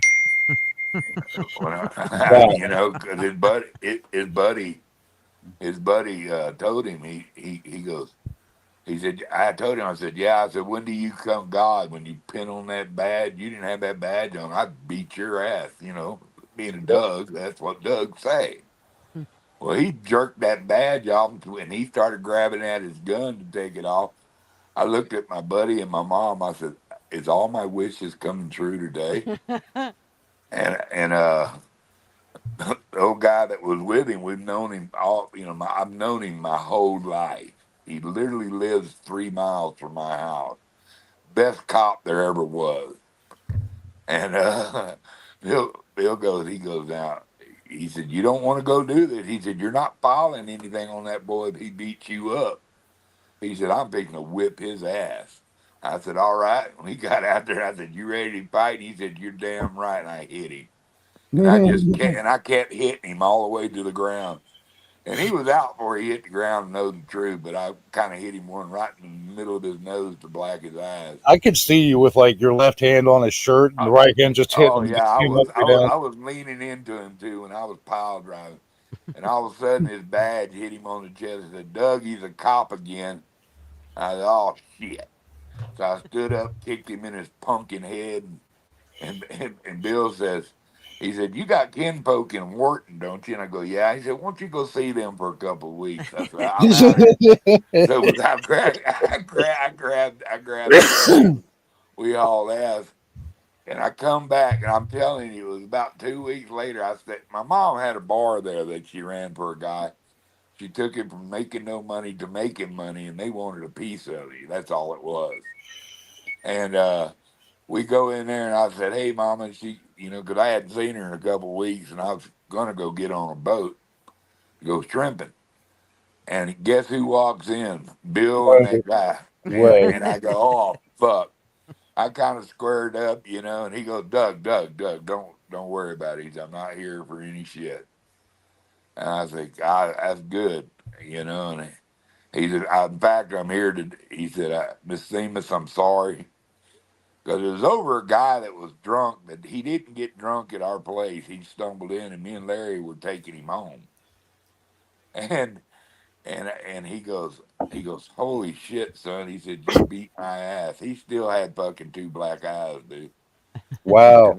And I told him, I said, well, I'm sorry it came to that. I said, but nobody talks to my mama like that. Nobody. I don't care if you got a gun or not. Yeah, never and talk about he mom. goes, I found that out. He said, I found that out, and I apologize. I'm ashamed of myself. And he said, there'll be no trouble over this. And he said, can I shake your hand? I just knew he was going to try to spin me and put cuffs on me or something, but he didn't. He was honorable. I mean, that was the old way. You get your ass beat. Bill winked at me, and he goes, a guy went outside, and Bill went, he goes, dude, he said, that was the best. He said, you just maybe made a decent cop out of that guy because you humbled the shit out of him. He said, he never even hit you. And I go, no. I said, that's the whole point, not to let him hit you, Bill. I mean, that's the old way, the way it used to be. 90% of my friends in high school were people that I got into a fight with in middle school and high school. And we Baker become wants to successful. know if you use C-Link, Mr. Duggar. C-Link? No, I C- use CenturyLink, you mean? I think so. I think that's what he means. Yeah, I got CenturyLink. We got Frontier, and Frontier used to be ass, but the state they said something to them, and they're a lot better now. And I live out in the middle of nowhere, and we have fiber internet now, so that's pretty cool. But honestly, if it wasn't Wolf, for you said investment, you have fiber internet? yeah, fiber optic. I hate you. Hey, so Duggar, you still have DSL? What's up, Baker? Hey, what's up? You No, I still don't running have DSL out there? No, it's not. It's just straight to the Ether. We got Ethernet. No, well, I know, but if it's CenturyLink, then they're providing you DSL service out in the middle of nowhere. It's through your telephone. Oh yeah, it is. Yeah, so here's the problem. And this ain't going to get any better, and they're not going to listen to you. So the government defunded pretty much the PSTN network, and CenturyLink is still reserved as the carrier of last resort, and they don't want to service that anymore. So anywhere where there's copper lines... Is that it, Baker? They're like grandfathered in, so they don't have to upgrade? No, it's not that at all. Oh. Who is that, Baker? Who the hell is this? Oh, it's my aunt. Yes, Baker's talking. What So- up, little brother? Duggar. Yeah, so basically, the PSTN networks that have not been funded, they used to be funded back in the 80s, 90s, early 2000s. Well, now they're not. Everything's going to fiber. And anywhere where there was existing copper lines that were built 70, 80 years ago, CenturyLink's abandoning because they can't afford to build fiber out there. They can't afford to upgrade the infrastructure, and the government's not paying them to keep that network up to date. So therefore, they're letting it go dilapidated. You're never going to get any resolve from CenturyLink. You're going to have to switch. You need to look at Starlink or something, but they're not going to fix it. And even if they do fix it, it'll be a temporary fix, and it's not going to stick. Well, I got T-Mobile with a 5G been trying to get a hold of me. That's still the same thing, I guess, huh? No, actually, that one's better. I would switch if I were you. All right. Yeah, because at least you'll get higher throughputs, you'll get higher speeds, you'll have more reliable service. T-Mobile is, their 5G sites are fed directly off fiber. So your last mile from the tower to your house would be We're about to switch over from Verizon to T-Mobile because Verizon just keeps jacking the bill up, and we're like, "What the hell's going on?" I know I've been with Verizon over 20 years. I went from Cricket to Verizon. Yeah, so T-Mobile's got a really good plan. They got really good coverage, especially in our area now. So we're going to switch over there for cell service. Well, they just bought US Cellular as well, so that merger's going through. I know it was stopped for a while, and I don't know why, but I'm glad it did go through. Yeah, it went through. So US Cellular is going to start transitioning to T-Mobile, and then they'll take on their spectrum. They will look at their towers anywhere where they have overlapping towers. They will basically mothball that site for the US Cellular side, move it to transition to T-Mobile, and then anywhere where T-Mobile doesn't have coverage that US Cellular does, obviously they'll convert it. So that makes sense why they're not charging roaming fees right now. Well, roaming fees were a thing of the past as it was. Mm-hmm. And also the fact that T-Mobile has an exclusive right now with Starlink, and I use my T-Mobile with Starlink a lot out here, and it's fantastic. Yeah, the only reason we were lucky enough to get the fiber optic is because of the new core steel plant being built here. So they're upgrading everything in the area. If it wasn't for them, we'd probably still be on DSL. Yeah, that's usually how the fiber optics work, right? You get somebody that brings fiber in because they need it, and then, oh, by the way, the company bringing it in happens to put a fiber to the home node and start servicing the town. That's usually because it's too cost prohibitive to build fiber. And I know that sounds weird because it's a hell of a lot more cheaper than it used to be back in the day. The problem's not the product. The problem is getting easements.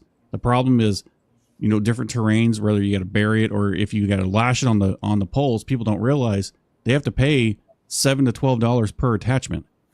So, and that's per pole. So think about how long a mile of poles are, how many poles you got to pay. One of the networks I ran, we had over 2,500 pole attachments.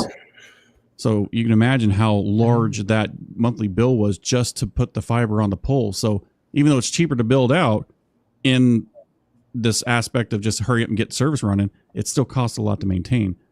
And that's why a lot of people get shut out of fiber. Like Duggar, he's shut out of fiber for that particular reason, because that company, CenturyLink in this case, if they went on the poles, which they don't hardly ever do, they usually stay in their own easement, but they'll go up the poles and they'll go up the pole line to him. They may have to go 10, 11 spans.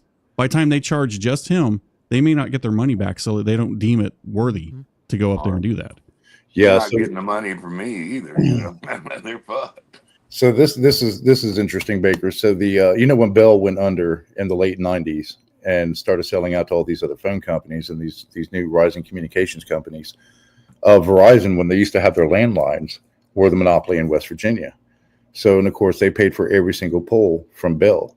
So when Frontier and CityLink or whatever, CityNet and all these other companies started coming in, Verizon sold the poles, so they had to pay a fee to Verizon. Well, after time, when Frontier got the state contract, and they're based out of New York State, they were overcharging customers for stuff because of it gotten deep shit. So eventually, they bought all of the telephone poles in the state, because that's why they wouldn't do it, because it cost them so much to run these lines from pole to pole, and then having to charge a fee to that. But they're upgrading the rural areas now, because all of the best internet was in the urban areas. Well, people are moving out of the urban areas in West Virginia because of city user fees and dumbass city councils and crime and stuff. So they're moving out to the rural areas now. So they were actually losing customers in the urban areas that were moving out to the rural areas. So now they're like, oh, fuck, we need to upgrade the rural areas. And they've been doing that for 2 years. Well, Army Vet says something that basically I was saying about how they're phasing out. The U.S. is phasing out the PSTN network. He's correct. And there are fewer people in this world that know how to manage it. I myself is one of the few. But the reason why the digital transition hasn't happened is because of the government. The government still requires faxes to be sent for doctors or whatever HIPAA, compliance stuff. It still has to be that way.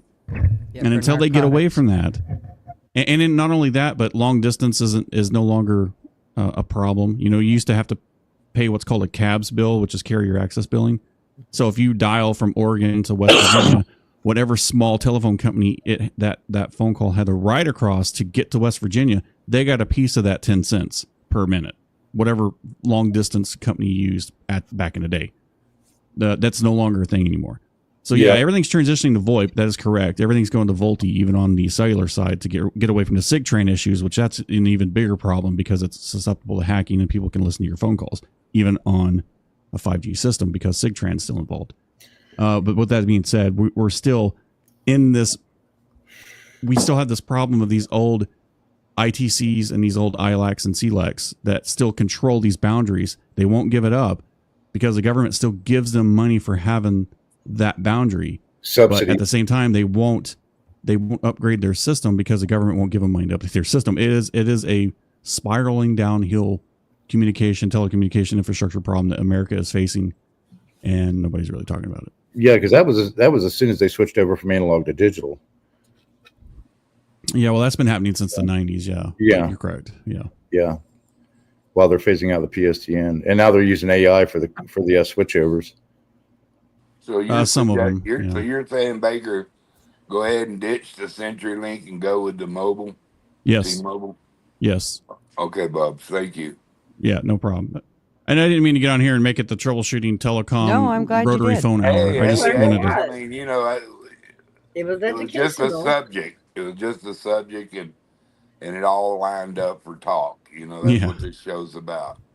Yeah. Yep. Well, I do have to roll. I have to run to freaking Boise real quick, and I got to do it and get back in time. So I'm gonna listen to you guys on the road. So I just want to pop in. You should take your car though instead of. I will say this, Baker.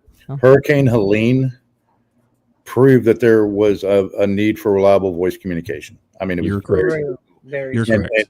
And Starlink was as common as it was down there when we started getting into these areas, proved the need for VoIP. Mm-hmm. Well, like I said, I use it for T-Mobile. I signed up as a beta customer and was accepted. And I use Starlink on T-Mobile out in the middle of nowhere, Oregon, and it works fantastic. It works in places that cell signal has probably never touched ever in the inception of the technology. It's fantastic. Now, does the VoIP work? No, the voice doesn't work yet, but the text and all that works great. I've never had a problem. You're going all the way to Boise? Yeah, I got to go to Boise. I have an emergency. I got to go take care of. Ah. Well, you probably should get your ass moving if you're I'm leaving make now. It back. Niels is just so. Niels and Doug are just they keep me here because they're so interesting to talk to. I'm so sorry. All right. I don't know that you're going to make it back in showtime. I will make it back in time. You doubt my ability to drive really fast. Okay. Jesus, be careful. Don't do that. Don't rush. Take your time. Yeah. Just soon have you is to have you. No. I'll be back in time. It takes me 3 hours to get there and 3 hours to get back. I'll be back. All right, that's 6 hours. Yep. All right. You guys have a great one. I'm going to listen to you guys in the vehicle. And yeah, take care. Thanks. Bye. Have a good one. Travels. Yeah, be safe, man. Ma. Hey, Good Ma. morning, Ma. It's that big dog, Ma. Hi, darling. Oh, Ma, you missed the big bill that I saw that got vetoed in Oregon. We're gonna go kidnap beavers. That's right. It's all about the beaver. So we're gonna call you Big Beaver Ma. See, everybody was mad because I wouldn't root for the ducks and I'd only root for the beavers. Now you know why. They're always picking on the beaver. I told Hairbag I'm gonna wear a ducky Beavers shirt for a while lot of kidnapping years. beavers. What was that, Dagger? I said I've been fond of the beaver for a lot of years. Yeah. This is the problem is a lot of people are pounding the beaver. And now the poor beaver is losing. Ah, poor beavers. Oh my gosh. They bring it on themselves. Hey, Well, half a bottle of bourbon, he likes multiple beavers. that's right. He doesn't care if it's a Absolutely. beaver or a duck. He don't care. Quack this bitch. Well, gee, at some point, maybe, the whole data issue is going to be a good future show. Well, I didn't bring it up to take over the conversation, but it is an interesting topic. I really want to start shooting at things about now, but I don't have any guns.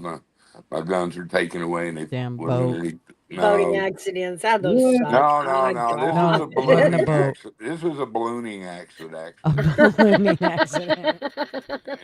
we went into a volcano. Oh, and all Duggar, that. he's always got to be different. Went into a know, volcano. I am like a Tigger. I'm like the only one. You know what I mean? The wonderful thing about Duggars. And the wonderful thing Duggars that are he wonderful does. things. And the wonderful thing about Duggars is I'm the only one.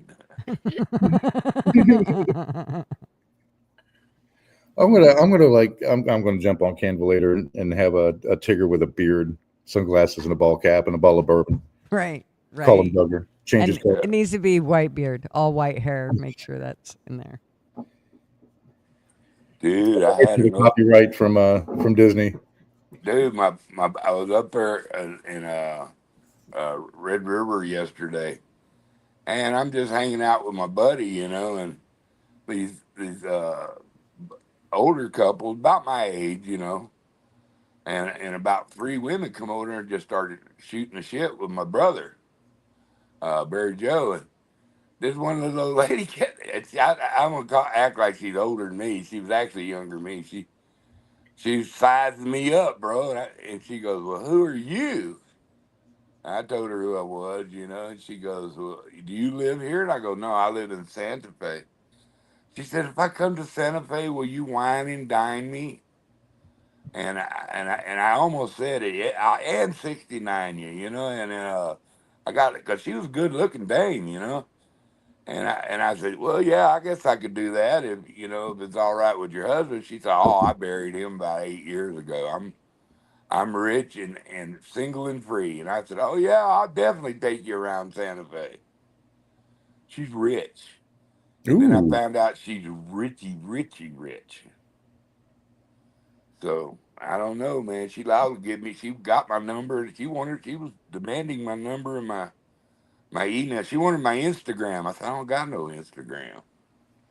She said, you need to get hip. I said, what? Yeah, everybody's got an Instagram. I said, no, they don't, because I don't have one. You think you got a chance? Dude, I could hammer that woman within 3 hours. Yeah, I'd jump on that if I were you. No, I'm done. She'll buy you one. I've done my time. No matter the money, I'm out of the crazy. I'm done. I'm not saying marry her, but I mean, you having a sugar mama at your age, that's like you're in a good position there. I've been there. And I've already used that card up in my playing tack. So I'm done. I like being a feral. Sometimes guy. it's probably just easier to stay feral. I'm telling you, it's so much easier. Yeah, I'm thinking feral's a good thing. My poor Bub's down there. He's got a good looking guy. And he can talk and shit. He's got a gift of gab, and he's always got girls crawling on him. He's always bitching about him. I said, dude, you're 60 fucking years old. I said, when you gonna get enough? And he said, this bitch is so dumb. She kept sticking her tongue down my throat and telling me, look at me. I go, what? This woman, oh my God, dude. It was hilarious. Well, back in the day, sticking your tongue down the other's throat was a thing. I mean, if you remember. It's just as we get older, that becomes almost like more of a disgusting. You upset my dentures, bitch. Get your fucking tongue out of my mouth. What the hell? You almost made me swallow my bottom. There we go. I threw something in the back chat for you. I remember playing, like chewing on their earlobe and all that. That was, don't fucking chew on my ear either. Don't do it. We're going to have problems. I make you look like a hickey monster. I don't know. I like it out here. Me and the squirrels and the blue jays, and I got these crazy ass what do they call the bird? It's Heckle and Jekyll. They're big black and white birds. They're not minor birds. They're all shit. They show up in camps all the time. Heckle and Jekyll were them kind of birds. I know what you're talking about. Are you talking about the blue jays? No, it's not blue jays. Camp robbers? No, they're black and white.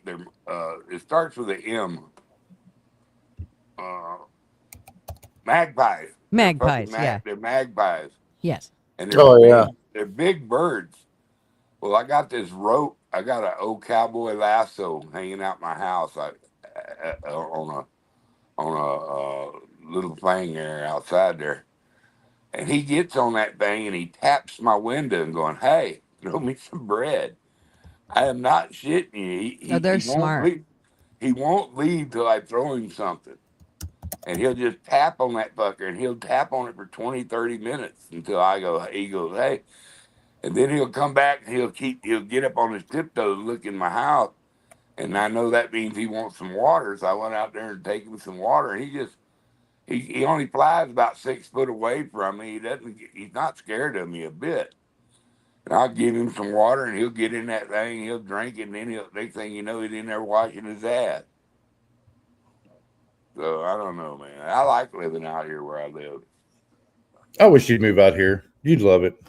We had me and my friend when we were little, we caught a magpie, and we wanted to cut its tongue and teach it to talk, because that's one of the things that people do with magpies. And her dad would not let us. He made us let the bird go, but we kept that bird most of the day until, finally it was nighttime. We knew we'd get in trouble if we kept it past nighttime, so we couldn't cage it up. We had to let it go. But we had so much. But at the end of the day, that bird was tame. It loved us. I mean, we could literally set it down on the ground and it'd come to us and want food. And, we did it with food, obviously, but it worked. And I mean, if he'd have just worked with us a little bit and cut its tongue so we could teach it to talk. We were so excited. He wouldn't do it. Yeah, we used to feed birds outside of our car lot. At a car lot, you know, we had a little tray there. Looked out there one day, and there's a little budgie, a little parakeet out there just right there wrestling with the other birds to get his share. And he wasn't a bit scared of it. In fact, we walked over to it, put our hand down. He hopped right on. We took him inside. Well, we kept him for 2 years inside that building, and finally homie took him home. But yeah, that was pretty cool. Somebody's pet parakeet got loose, and now he's recaptured. I don't know if that bird's still alive even. My bird was 21 years old when it died. We had That's an we had old bird. parakeets. We had parakeets named especially, they usually live about 11, 12 years. yeah. We had parakeets named Loki and Norman, and they were named after our friends. That they were a couple. Her name was Loki, and his name was Norman, and they were the most oddball couple you ever seen. And these two birds were pretty oddball too. One was yellow, the other one was blue, but they didn't act nothing like each other. I mean, they were just complete opposites. One kind of sat in a corner and just sat there, and the other one was a spaz, and that's kind of how the couple was. So it worked out really well. Yeah, That's most married couples now. my ex-sister-in-law has a shitload of parrots. And it's like you walk into her house, it's like you hear people having full conversation. Yep. Parrots are awesome. And you're going, who else is here? She goes, I'm here by myself. Mm-hmm. And you could just hear people in there talking to each other. And she got this one, it's a little blue one. And he goes, hi, baby. Like, yeah. And how about a kiss? Yeah. Oh my gosh. Dude, he is the cutest little parrot you ever seen in your life. And then she's got one that he you know, them little plastic balls that's got wiffle balls. Yeah. He loves playing with his fucking wiffle ball. He'll grab it and he'll jump on top of it and he'll start doing it like a lumberjack directly. And it won't go too much. And he'll hang his toe in one of them holes, and that ball will roll over him. He'll come up, walk it some more. It's just cute as shit. Oh man. I told her she needs to take pictures of that stuff. When I was 19, on my days off from the fire department, I moonlighted a job with Lazy Boy, delivering couches, chairs, whatever. And it was like great off-duty strength training. So you're constantly working out, even off duty. And we had to deliver a recliner to this guy. And, you know, we'd call him to make sure they were home before the delivery date.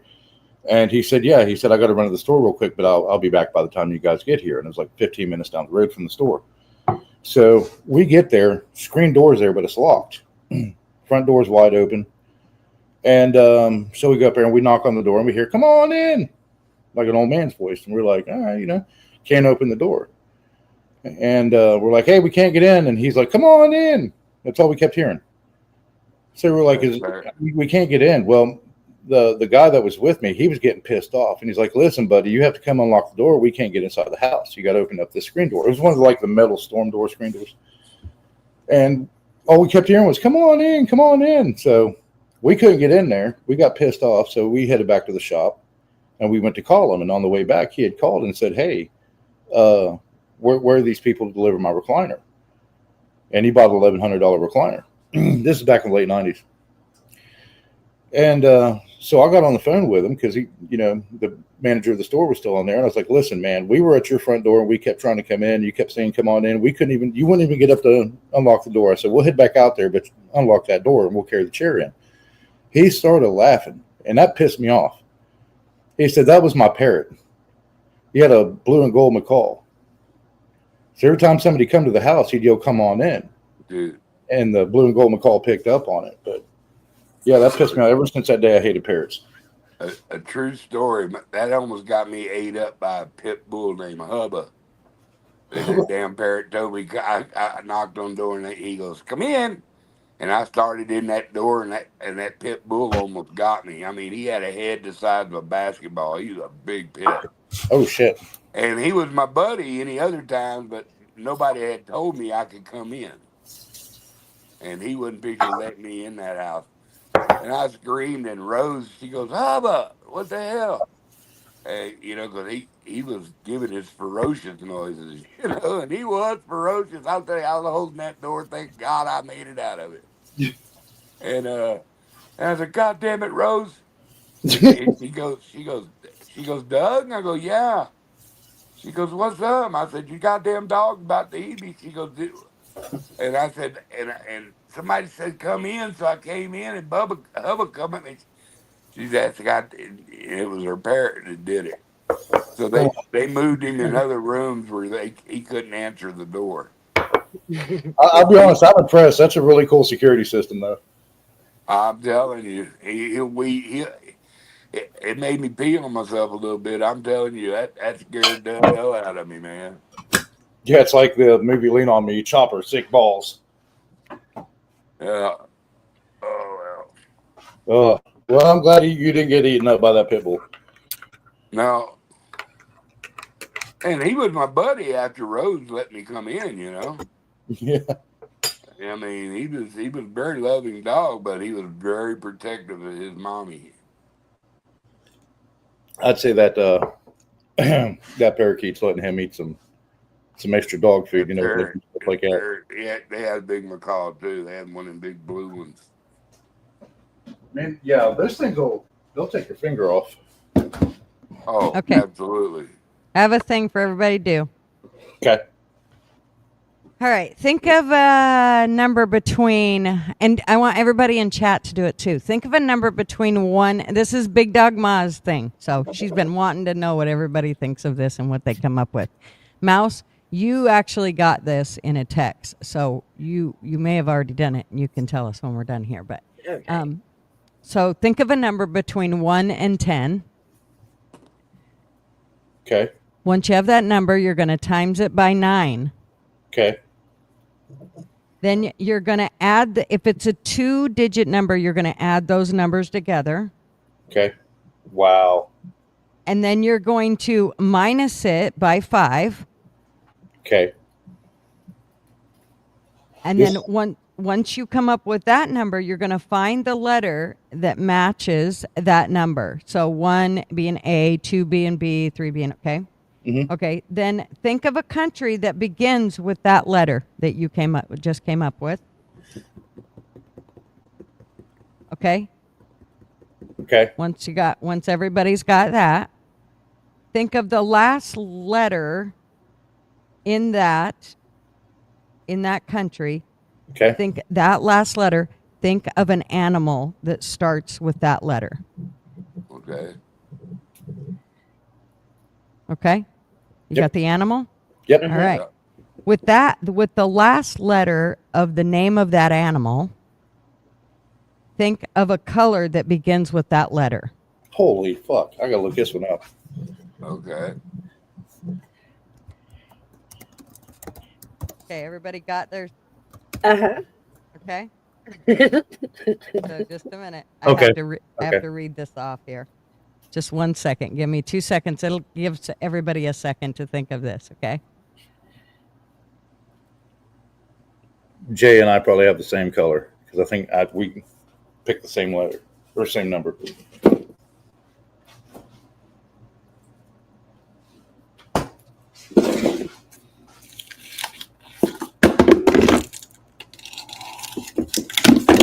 I love these.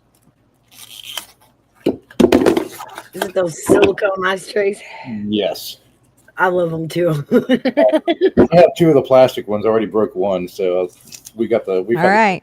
Are you ready? All right. Yep. Yep. You seen any orange kangaroos in Denmark lately? Yes. How the fuck? I know, dude. Yeah. Okay, so Gigi Copperfield over here.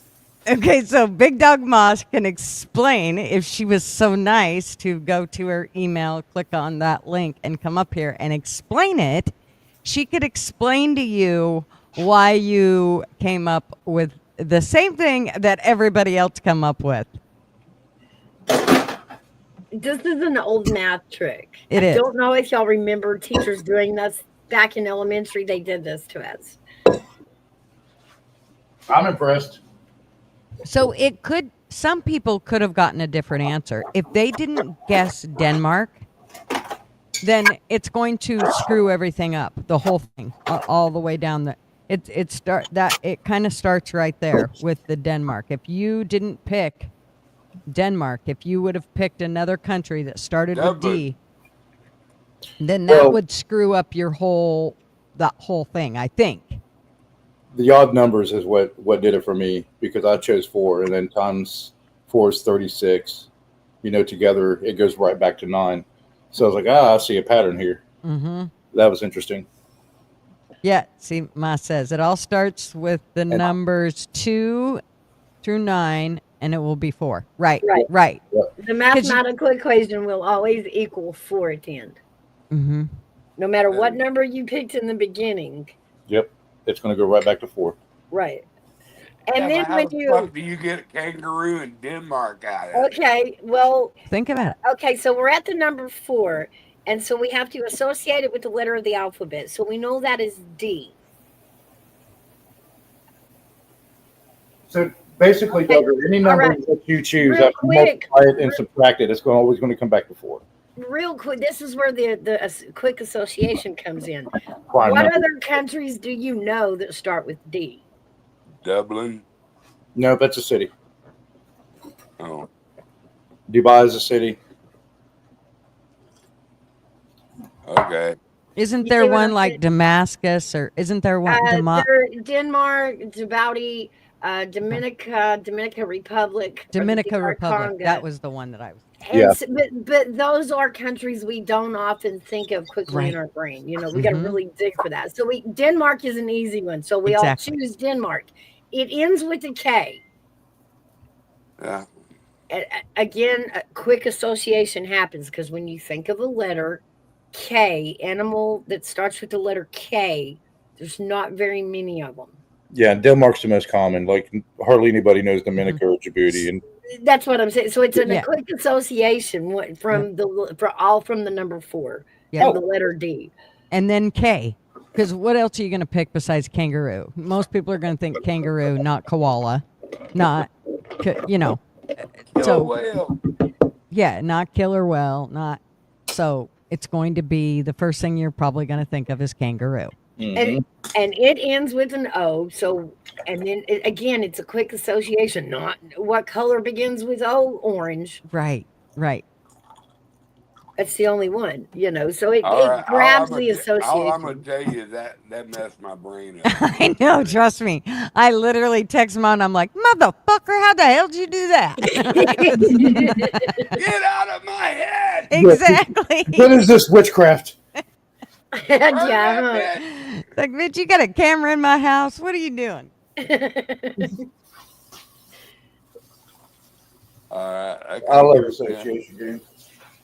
It makes you think. It gets your brain going. That's for sure. I kind of fucked my brain up. Duggar's still sitting back there. He's stuck in the cement going, what the I'm going to have to smoke a joint now. Luckily, you can rewatch the show later, Duggar, when you get woke up. Right. Once you get a couple, once you get a couple, I mean, it's underway. This is the kind of stuff that I like, and I'm ADHD as fuck, so my mind doesn't think about all these pressing social issues and new phones and devices and stuff that most people think of. What keeps me awake at night is like, why does Pacific Ocean have 3 C's that are all pronounced differently? Or why does Mercedes have 3 E's that are all pronounced differently? Right. That's the stuff that keeps me awake at night. Right. Later you go, I stayed awake for that shit. Yeah. I literally was not going to change the world in any way, but I stayed awake to figure that shit out. Does not benefit society. And I'm like, why did this keep me up for 4 hours tonight? And I'm still doom scrolling through YouTube trying to find answers on it. It makes me think of when, after I basically retired and I got to stay home and do whatever I wanted, I would go and I came up with this idea that I was going to make fairy houses It was super fun. The kid, I mean, everybody loved it. I had orders left and right. I couldn't keep the orders filled, and it kind of became a job, and then it wasn't fun anymore, which is why I Right. said, okay, I'm done. I don't want to do this. But I would like do an entire house. I'd put an entire fairy house together, the whole thing. Like I'd go to the craft store and get a birdhouse, and then I would just redo the whole thing. And Marvin would come home, and he'd just be dog tired, and he's like, I'd be like, "Oh, how was your day?" And he's like, "Oh, fine. We changed an engine on a jet, and whatever else they did for the day." And I'm like, he's like, "How was your day?" "Oh, good. I rebuilt a house." He's looking at me like, "Yeah, sure you did. It's you're playing with fairy houses. Shut up, get out of my face." But I can remember thinking, this is way too much fun. I don't know why people get jobs. I don't know why they think they need to eat. Marvin goes, "You are such a lucky hag." I can remember thinking that. And it was truly fun to be able to stay home and just kind of dink off. And it got a little old, but May I interject at this point? God bless my hero, Marvin. I know, He we definitely know. took one for the team, guys. In so many ways. Look how So many many innocent ways. men are still walking this earth because he That's married her. exactly right. That was the worst part when I retired, Gigi. It's like, because I like to do leather crafting. So when I started getting really good at it, people were like, "Hey man, I'll pay you to make me a leather holster, Western holster for my revolver and all this other stuff, and CCW's holsters." And then after a while, it became a job. Mm-hmm. So I was over at my father's house bitching about it one day, and he said, "Son, never sell your hobbies." Right. And then it clicked. I was like, Dad, you're right. You're right, because it's no longer fun. Yep. And you just don't have that same interest anymore. Yep. I actually stopped. I had started, taking orders, and then I just stopped. I said, I'm not going to do that no more. And I went back to just doing it as I wanted, and then I just gave the stuff away because it just seemed it wasn't pressing then. I could do it as I wanted, and I could get it done. And when it was done, I didn't have to worry about whether somebody approved because everybody liked this stuff. So I just needed to, give it away and move on to the next thing. Of course, that could get expensive, but most of the shit I bought from the dollar store anyway. By the time I got done, the whole house might have cost me $20, maybe. So. Oh yeah, man. Angie's found those like the dollar store decorations, and some of them are really, really cool, and they're dirt cheap. The fairy, I'm telling anybody that wants to do fairy type of stuff, that's a place you go, is the dollar store. They have great ideas. And even like when I do my fairy doors, I just go to the dollar store and get a bunch of popsicle sticks. I glue those together, paint them, and, decorate them with old jewelry. And my mother-in-law gave me all this old nickel jewelry shit that was one of her friends that nobody wanted it. And it was all just old, nickel type of jewelry. And so that's what I use basically for all that stuff. And I just glue stuff on it, and then I take it out in the woods, and people love it. They love to go find that stuff. Kids are really big into it. They love it. And it gets them out there, gets them looking. Once they find one, they'll never stop looking again. They'll look around every corner for a fairy house, in a tree or whatever. So it gets those kids out there. It was a truly great idea, even if it was my own idea. It was a great idea when COVID hit. It got kids and parents out. The kids would beg their parents, "Let's go look for fairy doors, please." It was super fun. Yep, Mishka remembers. I did that a we lot. were big on like the Halloween decorations. I was like, I could take 2 black clothing baskets, one of those little foam chains, and a plastic skeleton, and some of that fake cobweb, and boom, $8 later, you have a decoration. Yeah. I was addicted to those videos for a while. Yeah. I love to come up with all kinds of new shit. Now it's more or less stuff that I find from to do when we go camping and stuff that makes it easier, but I don't have to spend a lot of money to do it. Cause that's the one thing is, when you get into camping or anything like that, there's tons of stuff out there to do, that you can order and spend a ton of money on to get. And 9 times out of 10, you'll use it once and go, okay, yeah, I shouldn't have got that. For instance, when you Mousetrap. first when you first start RVing, one of the things that you do is you get your little hanging lights, and you think you're gonna put them on and around your awning every time that you go camping. You're not. You're not, especially if you are traveling a lot. If you're only there for a day or two and you're moving on, nobody's creating a yard outside, man. They're lucky if they put up an awning and, or a canopy and put their chairs out around the, fire pit that's already there. So you learn that there's lots of things you thought you needed that you really didn't need. And those are kind of some of those things. Yeah, all you need is cold beer and a chair. Mm-hmm. And sandwich makings. One of the biggest things was the go ahead. I'm sorry, David. And something to cook a hot dog on. You know what I mean? Or steak. Mm-hmm. The chem sticks from like Dollar Tree and Dollar General and stuff that are really cheap. We call them chem sticks, chem lights. So we would take those and put them on the strings of the tent at night so nobody would trip over the lines. Mm-hmm. And like if there was any other hazard or a trail back to the car from the campsite. Yeah, pool noodles are another one. I use pool noodles for the tips of my slide outs, so people don't jack their head on it when they walk by.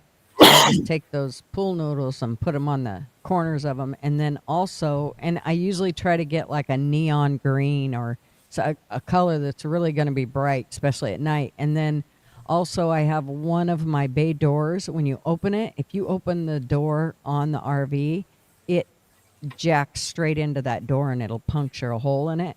So I actually have a pool noodle that I cut and I made a corner piece out of it. That way I could stick it right on that corner. And Marvin knows if you open that bay door, you better grab that thing and stick it on there before you even think about doing anything else.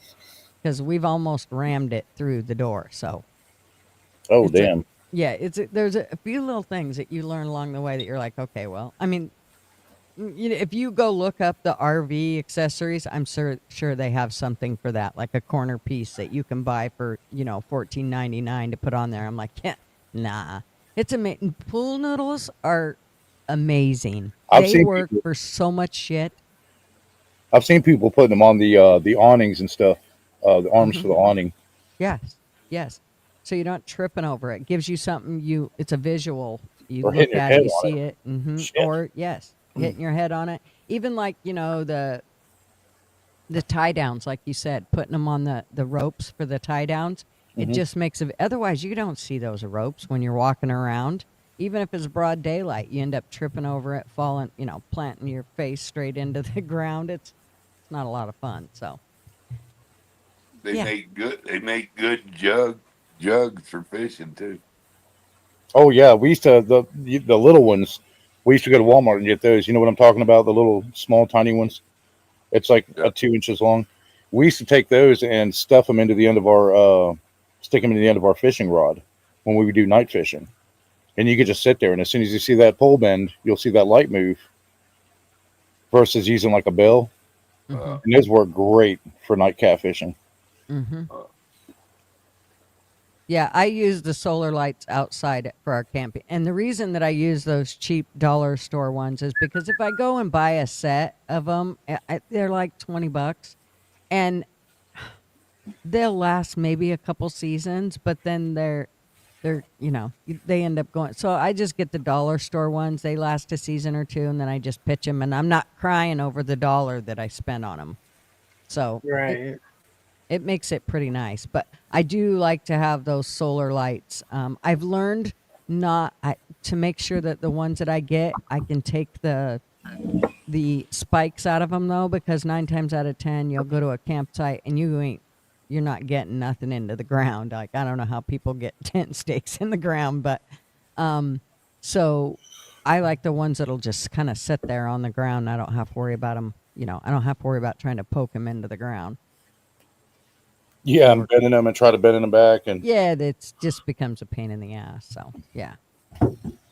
They work great. Yeah, and they do work great for power outages. You can bring them in. If you have a power outage, you can just bring them in from outside and throw them all over your house and be able to light up your house. It works really well.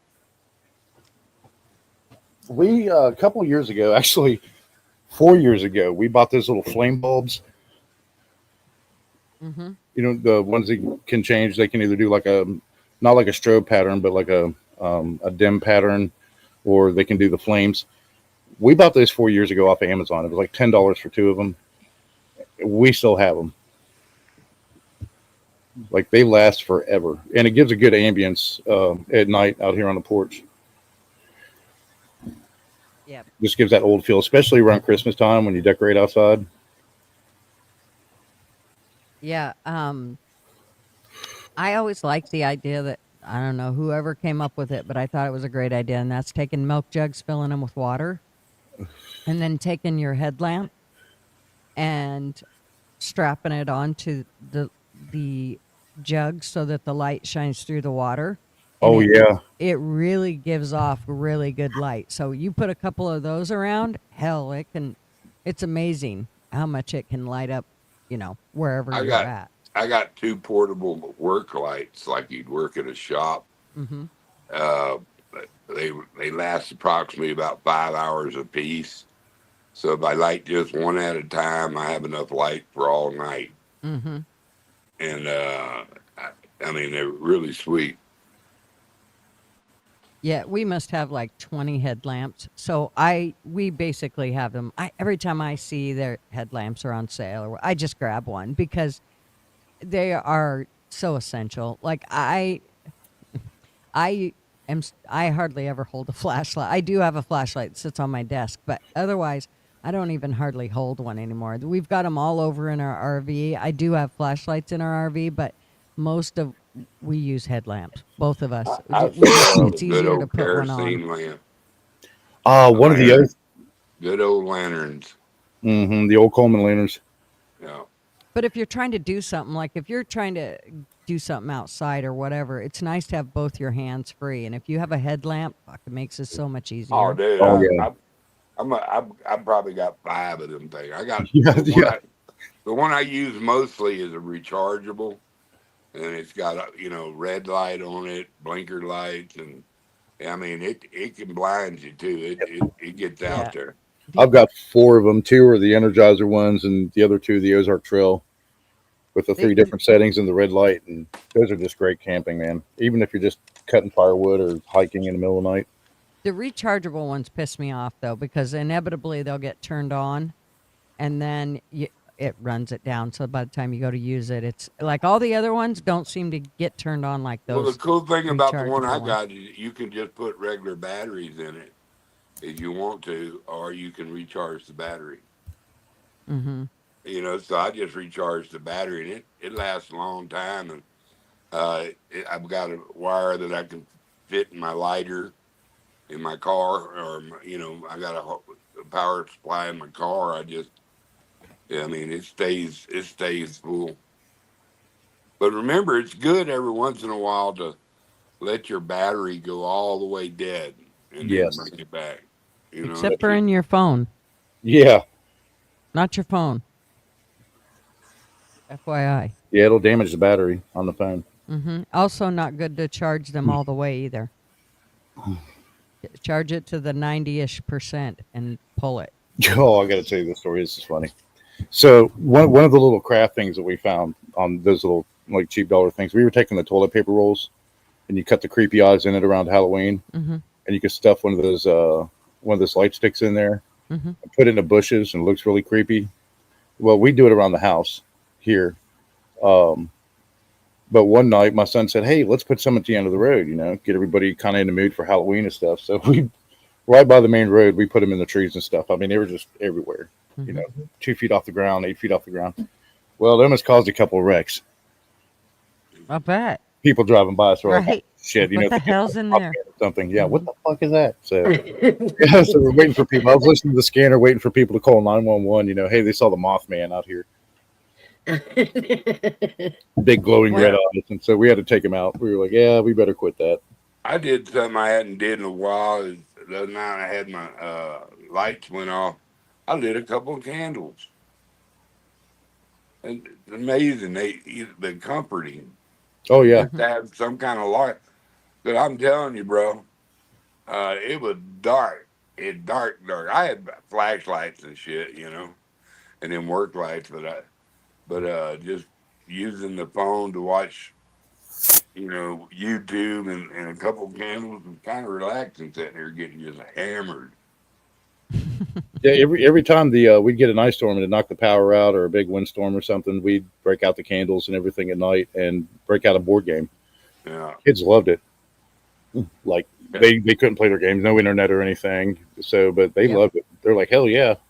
Yeah, I got like 4 real old kerosene lamps that like they used to use in the 1800s and shit. You fill them with kerosene, and it's got that little socket you can adjust up or down. Shit, it lights this room up. Just one up. And cast iron. Well, my mom and my grandmother were cooking fried chicken and cast iron in a big ass cast iron pan, and the power went out, and they had 5 more pounds of chicken to cook, and it held the heat so long it cooked the rest of that chicken.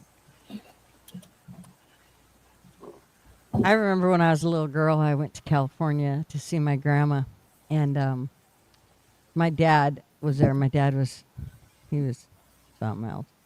Anyways, I said, well, I heard in California you could fry an egg on the sidewalk, and he said, well, that's not really true. But while I was there, it got super hot. They had like a freak heat. I mean, it was outrageously hot. I remember as a little girl thinking, holy moly, I never thought it was hot. And it was hot that day. Anyways, so he took me outside and we fried an egg on the sidewalk. It worked. I mean, it was, it wasn't like frying it in a frying pan. Of course, it stuck and everything else. You wasn't flipping it over. But it actually worked. The egg fried on the sidewalk. I couldn't believe it. We used to do that as kids. Yeah. What was the other one? Black garbage bags. You can cook an egg on black garbage bags. Oh, wow. Yeah, I'll bet. Yep.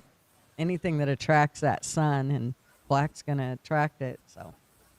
Yeah, we used to make ovens out of magnifying glasses. Mm-hmm. And magnifying glass hit a piece of iron in a closed deal. You could bake like wax, melt lead. It got really super hot. I'm serious. I couldn't keep magnifying glasses around here, man. My kids. Well, this was a giant one. I mean, it was like a foot in diameter. Yeah, no, my kids would take my magnifying glasses. No matter, I mean, I must have, when they were little, I think I went through probably 15 or 20 of them, because they'd take them and they'd go outside and burn ants or whatever they could, Yeah. I was like, oh, Lord. And they never brought them back in. I mean, I told them, you guys are going to cause a fire one of these days. Knock it off. This one, you could burn down a tree with it. I mean, it's like a laser because it was so big. But, it was a pain holding it up. So we made a little holding thing on a pole. And I'm telling you what, you get that thing pinpointed, and it's amazing how hot shit gets. I mean, you could crack rocks with it. Look who's here. Hey. Can you hear me? We can hear you, Ma. Yay, I'm on my phone. My laptop's, it's toast. Oh, it's toast. Well, you knew it was getting ready to go toast. Yes, it's been acting bipolar and just crazy and pixelating out. So I've had it a long time. It's time to take it in the backyard, throw it over the fence, or shoot it. Yeah, let the kids target practice with it. They would enjoy it. Yes. Duggars, I'm sorry for hurting your brain, baby. Hi, darling. Hi, sweetie. I'm sorry. I'm okay now. Y'all can rip loose with them. I'm in that kind of. I'm ready for everything now. I've been medicated. You just had to open his brain. I did, yeah. My brain, and now we'll bounce things off of it. So okay. She's like, "What is this witchcraft?" It freaked her out. Well, the first time I saw it freaked me out, and so I sent it to her and Mouse, and I'm like, "This is wild. How in the hell? This is wild." So I went up for hours trying. I'm like, okay, it has to be the numbers. It has to start with the numbers. So I was taking 1 through 9 and multiplying them, and I'm like, they all come up with the same number. And my first thought was Denmark. And I'm like, okay, that is witchcraft. Goodness. But it was fun. I like brain teasers. I'm a math nerd, so I was like, I'm loving this. I'm just glad Right she up my alley. figured it out before she before she gave me the problem, because then I would have had to gone and figure all that shit out. Yeah, So- we'd have to come burn you. We'd have to burn you at the Right. stake as a witch. When we learned to use the calculator in like 5th grade, that was one of them that the teacher was using. But speaking of calculators, Gen X and boomers, what was the mathematical equation that, remember when you flipped the calculator over, it read booblets? Oh. Do you all remember? I know. I don't remember, but I remember that. Yeah. Yeah. God, that's been a long time ago. Now that's gonna bug me. I'm gonna go find it. Yeah, our Google search history, if anything happens to any of us, is going to be really scary. Well, hopefully it's not caught up in the old Mandela effect, and it'll give me the truth. I just want it noted I love boobies. Yeah, we kind of figured that. Well, I'm going to say that the number was 55378008 was boobless. So whatever the equation is that comes up with that number.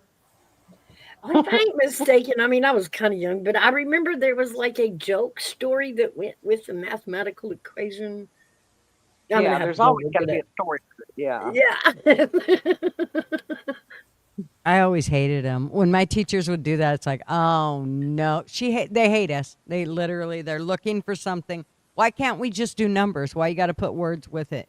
Then we went from that to algebra, and I'm like, oh, you guys do hate us. I mean, why would you?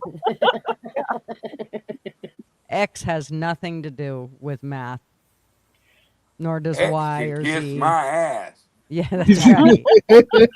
That's right. It's got no place in my math. There you go. That's why we are the survivors. Yeah. And somebody said this week they're going to start making schools teach cursive again. That's awesome. Well, that That sucks. is Now awesome. the kids are all going to know what we're writing. I know. Right now, Yeah. my granddaughter has a hard time deciphering what I'm writing Hey, down. Exactly. We still have Pig Latin and Roman numerals. ahead of Yeah, us. it was So we mouse, still yeah. got that working for us. So you need to get back. Yeah, if we're going to rule the world, we got to figure out how to do it. Phew. I don't know. It's the schools have just gone crazy with what they teach the kids. So this is a good thing, you know. Yeah. You know, if they are trying to teach them, you know, that boys and girls are the same. No, they're not. No, they're not. I know, and you can't interchange them at will. Exactly. Or like take it into a car and swap your motor out and put a different size in. No, that doesn't work. No. Yeah. Tugger's like, you can. Well, you should have. Yeah, you should have told my cousins that because they did it. Yeah. See, Tugger's like, you can fit a 454 small block in a Ford Festiva.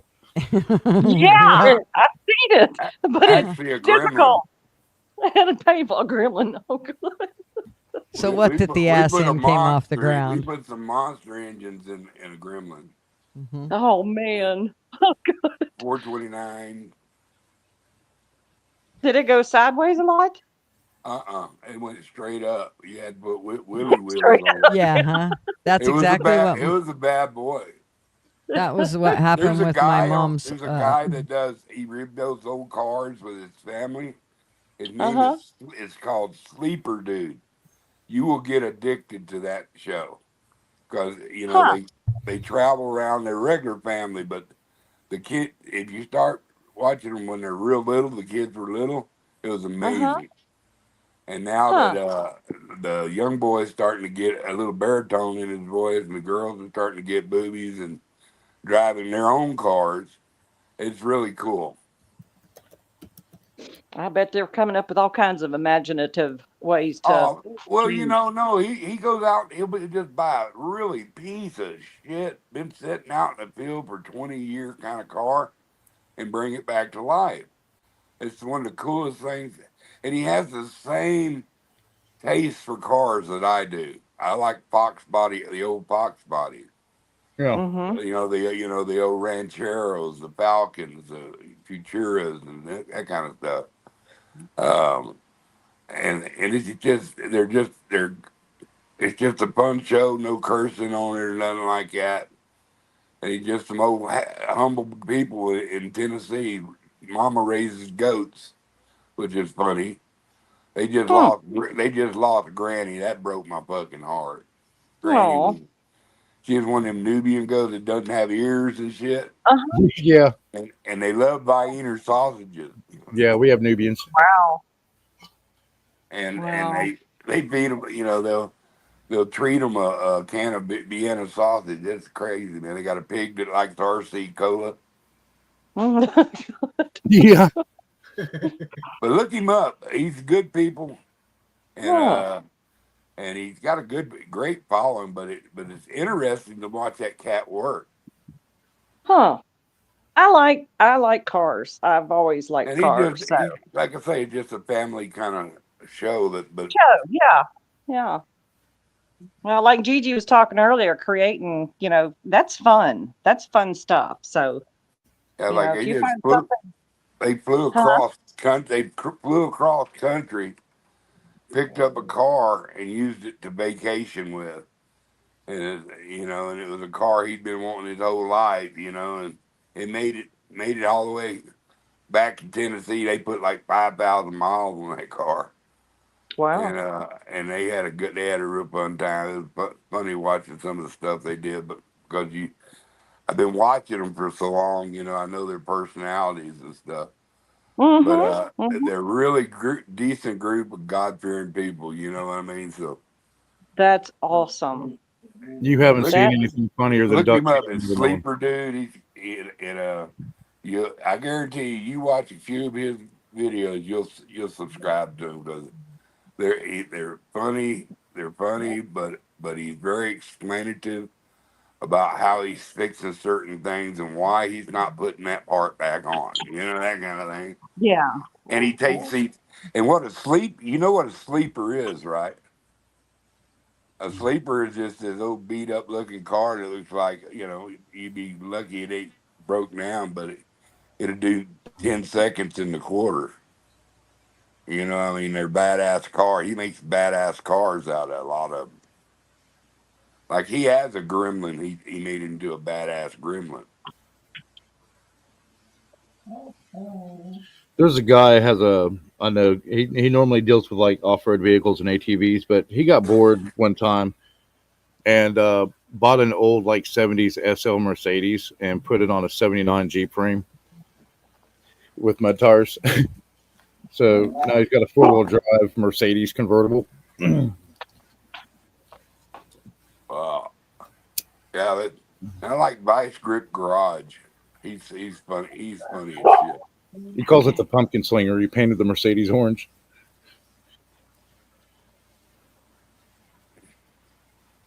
Oh, GG. Have we bitched about any politics today, or was that allowed?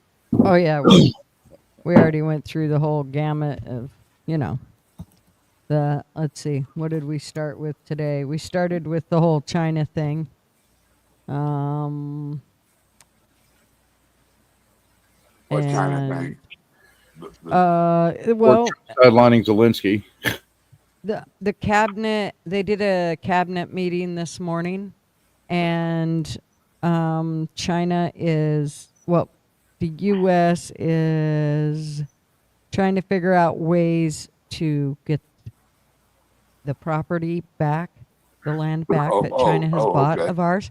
And I think they're also looking at how they're going to keep them, others. Buying land. That makes sense. From here. Yeah, from buying. They've proven themselves to always stealing our technologies and stuff.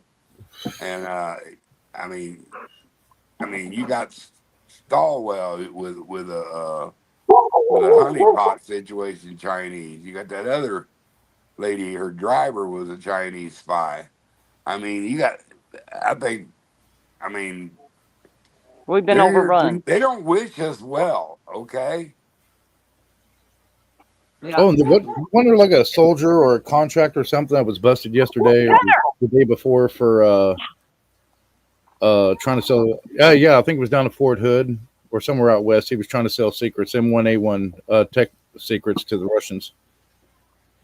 Well, the part that's annoying to me is when Trump was talking about it today, and he was talking about the woman had said, I don't know who the woman was, but somebody he'd had a meeting with this morning, and he said, well, she was basically saying, we're looking at ways to fix this. And then he said, but, we do have a good rapport with China, and, they're trying to do good, this, that, and the other thing. No, that is not what I want to hear out of my president's mouth. Because in no way do I think that China is good in any way, shape, or form. Like, there's nothing that makes me say, yep, we need that. We need China because of nothing. Yeah. There's nothing that makes me think that. So for him to say that, again, it makes me it makes me very shaky on my belief in my trust in him. I don't like that. Yeah. Because I've never had that shaky feeling with him. And you know how anti-lobbyist he was. And then the influence from APAC and other lobbying organizations, it's starting to make me question a lot of stuff. Yeah. Well, it makes me wonder. I just don't like people that can be bought necessarily. I mean, he's not being bought. Well, I beg to differ. I definitely beg to differ. It's an opinion. I understand. Mm-hmm. Yeah. Well, the problem is a lot of people that backed him are having the same opinion I have. So therein lies the problem. I am not going to sit and believe in somebody that's showing me something of complete opposite of what I believed in him for. I believed in him because of the things that he showed the first 4 years. Now he's doing the exact opposite.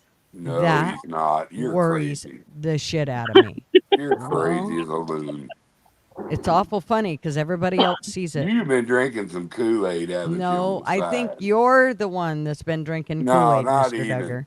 He's done more in 6 You've got months some than definitely any president cult has followership ever done. ways He's about crazy. you there, buddy. He's done a lot of good, but there's a lot that's making her nervous.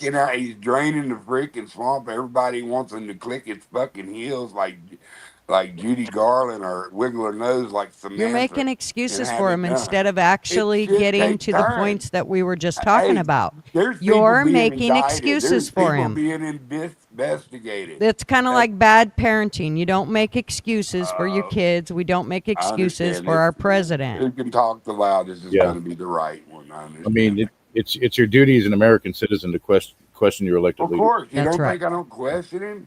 I don't think yeah. you question him. Everything that did. you've literally ate it up.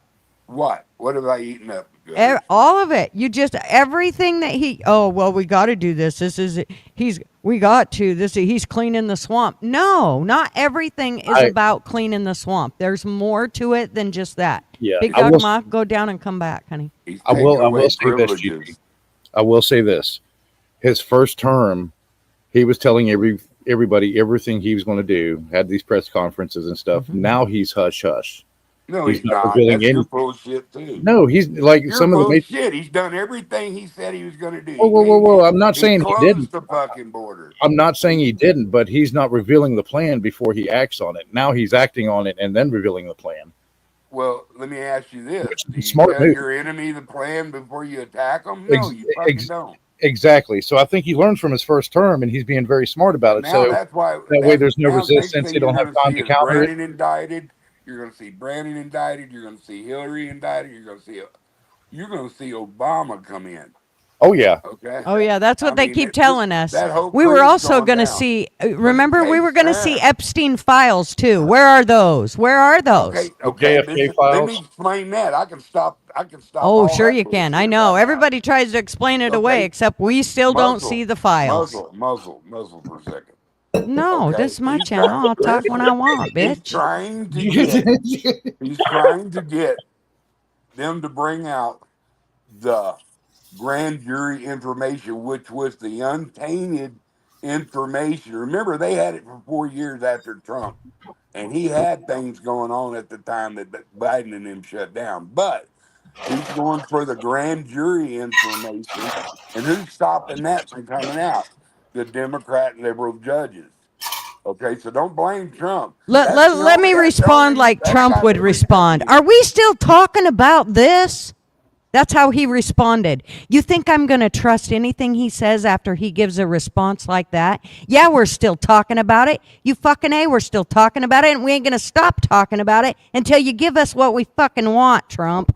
That's what pissed me off. Is he declared transparency, and he's not back. He's not standing on that. Mm-hmm.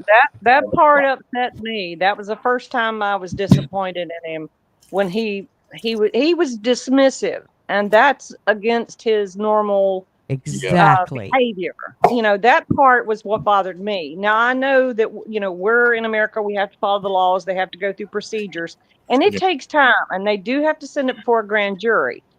All of them got subpoenaed for the Epstein stuff this week. They have to go before Congress. Trump can't just go after them, or he'll be like Hillary. He has to let Pam Bondi do it. Now, I blame her. If it all comes down to her not doing her job, I blame her. Yeah, I will say when they released all that stuff to the grand jury indictment, Pam Bondi, every attorney in Washington, D.C. went on retainer the next day. Okay. Well, explain the wishy-washiness to me. How come it was, we're going to give you all the files, then it was, oh, no, there ain't no files to give. Then it was, give them what they want. That came out of Trump's mouth. And then what did she say? Oh, no, I'm not giving them that. That's bullshit. That is them passing the buck back and forth. That's bullshit, and I am you ain't doing that shit. Yeah, that's deflection. That's straight up deflection. Exactly. It is, and I think also, you think about it, who was the FBI and all of them that were in the last term, Biden and Obama, who was in there, who changed all of that information that went into those files? Yeah, he like totally. the Russiagate hoax that's coming out now, they had all of those in burn bags. That was not meant to be ever seen. And now, I think that's what I'm hoping and praying. That's what Trump was thinking about. The Russia shit is more important than the Epstein shit because all of that shit's been destroyed. Mm-hmm. So that's just my guess. I don't know. That's The just my take. information, everything, and you can close the case after that in my part of the book. Everything is in the grand jury information about Epstein. And he flipped it on the libs because they wanted him to go back into it because they had time to manipulate the information that was supposedly in the files. But the true information about Epstein is the grand jury information. It has everything. Plus, they got Ghislaine Maxwell sprouting off right now. But she just gonna lie. Well, whatever. They already tried to go with her. But right now, what I'm telling you is the Epstein information that you're bitching about, that's saying that Trump's not being able to do, it's being held up in court by lib judges. Okay, and that's why. And when he said it like he did, it's because he had given the order, the executive decision to give them everything. The only thing Bondi was talking about, that she wasn't going to show graphic sexual material. That's the only thing she said, and you're twisting it just a little. But that's not what she said. You're twisting it, Duggar. That is not what she said. You're never going to get that. That is not what she said. You just fucking said I was twisting her words. That's bullshit, and that ain't what I said. He said, give the information, give it out. Whatever you can give out that's credible, give that information out. And she said, no, I am not giving it out. That's what she said. She didn't give any more information. She said no after he said to give it out. So you saying that I was twisting shit, that's bullshit. I never twisted nothing. She said graphic. That is not what she said. Yes, she did. That She's is not gonna not. show you. No, she Yes. didn't say a fucking word about graphic. That is not what was said. No, you have become a cult following. Stop that shit. Actually stand up and listen to what's being said. Open your fucking ears and quit just falling for everything because you just believe in everything he says. Now Don't you're do that judgmental, shit. girl. Is anyone singing "Why Can't We Be Friends"? Why can't We can be friends, but we're going to be honest friends. We're not going to be fucking drinking As no long as it's Kool-Aid or your none of that honesty shit. counts and your Gutters, opinion. you get her, or Duggars, you get her fired up every time. I see it. Well, it's because I know the truth, and she's a No, bad little no. troll. The and Honey, I was truth. giving you The now. truth. wants to jump Yeah, everything, and he just keeps take it digging literally. himself a deeper hole. I'm going to drink the Kool-Aid some more. Yep, And give me now. Trump's Kool-Aid. I'm going to drink that shit. She just gets caught up in her own little mindset about way it should go, and tap her foot I'm on the floor. sorry. and Every demand time I hear to him go at talk her now, pace. he She's is gotta do all this literally shit legal. deflecting from one See thing to her another. He overtalk me? Okay, deflects. I'm gonna See send her y'all to your room overtalk me? one at a time. I got her, dude. I got her. I got her on the string. I got that hook buried deep in her Well, cheek. I don't know, but we officially know that She's full Gutter of crap. likes Trump Kool-Aid, so we'll just go with that. I'm not going to be that way. I will stand up for what I believe, and I believe that there's shit he has totally reneged on that he actually said he would do and he hasn't done. That pisses Now me off. back to that Here's the deal. sneezy Let me put it to you this animal way. emancipation. If no, shut up and let me talk. So say there was something that you said to your daughter, Mr. Duggars. This is really important to me, and I need to discuss this, and we need to talk about it. And she looked at you and said, "We're still talking about this?"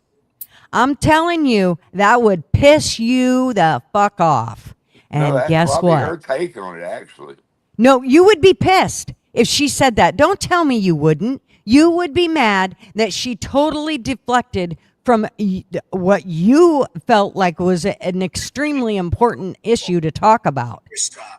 It may seem like you have no. You got to understand, Gutters. You don't want to show everything at one time. He's got to do it by the law. When he gives orders, he designates something. It should be done. Okay, and that's the way he feels about it. You know, when that's what he's got Pam Bondi for. You want to be mad at somebody, be mad at Pam Bondi. No, see, that's exactly what they wanted. Let's keep deflecting back and forth. Be mad at her. Be mad at him. Be mad at her. Works Be for mad at me. him. No, fuck that. No, he is the leader. Who's But got I'm something telling you, playing? That was me. That's not me. Still, I all can't in hear. all, the information you seek is that grand jury information. Period. Period. That's the only true, untainted I know the See, information. you we're are ever so gonna get of shallow that show. you have tunnel vision. That's all that matters is No, that I'm just saying, grand that's the only- jury that's the only information. Nothing untainted else matters. information that we're ever going to get on this. And you know, I don't think the guy's even dead, if you ask me. So, I mean, I'm a conspiracist. You know, I don't know. I'm not there. I have the I'm just- autopsy photos. But that's What? what I'd almost bet. I have the autopsy photos on him. I'll Show put it in the us. back chat. I won't bring it up, but I'll definitely put them. And How did they're you get the autopsy photos? Can't tell you Public that. record? Can't tell you. Oh, you mean the photos have of to kill me? the guy the doctor said obviously had been strangled, murdered instead of hung himself? Yeah. The one that did the autopsy, he even said, "Hey, this is more in the line of when somebody being strangled." Well, Of course. there's people that have been in that same cell and in that cell block and have said there's no way he could have hung himself. There's nothing to hang himself from. And the video was bullshit. Yeah. And The 50 video's pairs really of 50 pairs of orange blankets in there or whatever. Yeah, right. yeah. Right. Why would they have done that to begin with? You would never do that. Let me see. You And know, the he comes, testimony of the guards was bullshit. Mm-hmm. you know, when they first said he was a threat to hurt himself at the other place, and you know he made it public film that says I am not suicidal. I Suicidal. am not. Mm-hmm. I am not. And his lawyer came out and told him, he said, I want everybody to know I am not suicidal. And Okay. same thing with that little Australian chick that said I'm not suicidal. Virginia She got Dupre. suicide. Yeah. Yeah. Here's the website. I'm putting it in the back chat. So with that, just type in your search bar, just put space Epstein death, and it'll show you when he was taken to the hospital, his autopsy photos.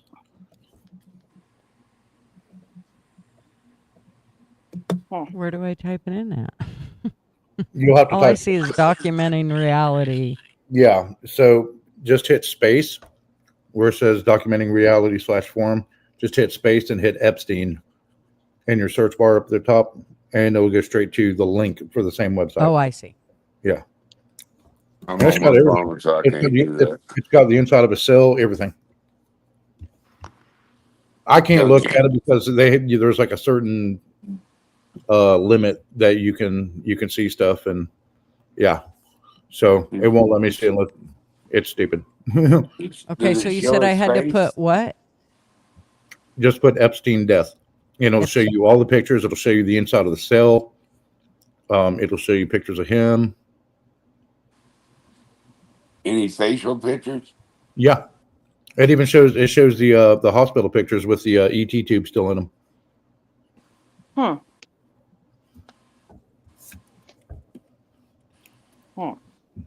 But yeah, they have pictures of Ozzy dead, Hulk Hogan, the assassination of the Hamas leader Ahmad Yassin. It must be. It just keeps saying it's not found. Type in documenting reality Epstein photos. I wouldn't want to see Ozzy Yeah. or Hulk for that matter. Yeah, no, that'd be rough. They need to have their privacy, man. Them people who show them views and pictures should be punished. Give the guy his last, bit of privacy. And they're saying, they won't release the autopsy report, but the autopsy report's on there too. And the one that did the autopsy report said there was no sign of strangulation. Well, see, the guy that really did You it. can see the line across his throat easy. That appears to be strangulation, but the bone, that hyoid bone and the trachea, it's not broke. That's in. That's not in. And I want to say collaboration. I don't know the word I'm looking for, but it's not indicative, I guess, of strangulation. It's more of a broken neck. Yeah. Because the hyoid bone is broke at the end, not from the front. There's no compression fracture. It's a clear break across the side of the hyoid bone, which looks like a wishbone. It's just a U. So I was like, yeah, his neck was snapped. He didn't strangle himself. No.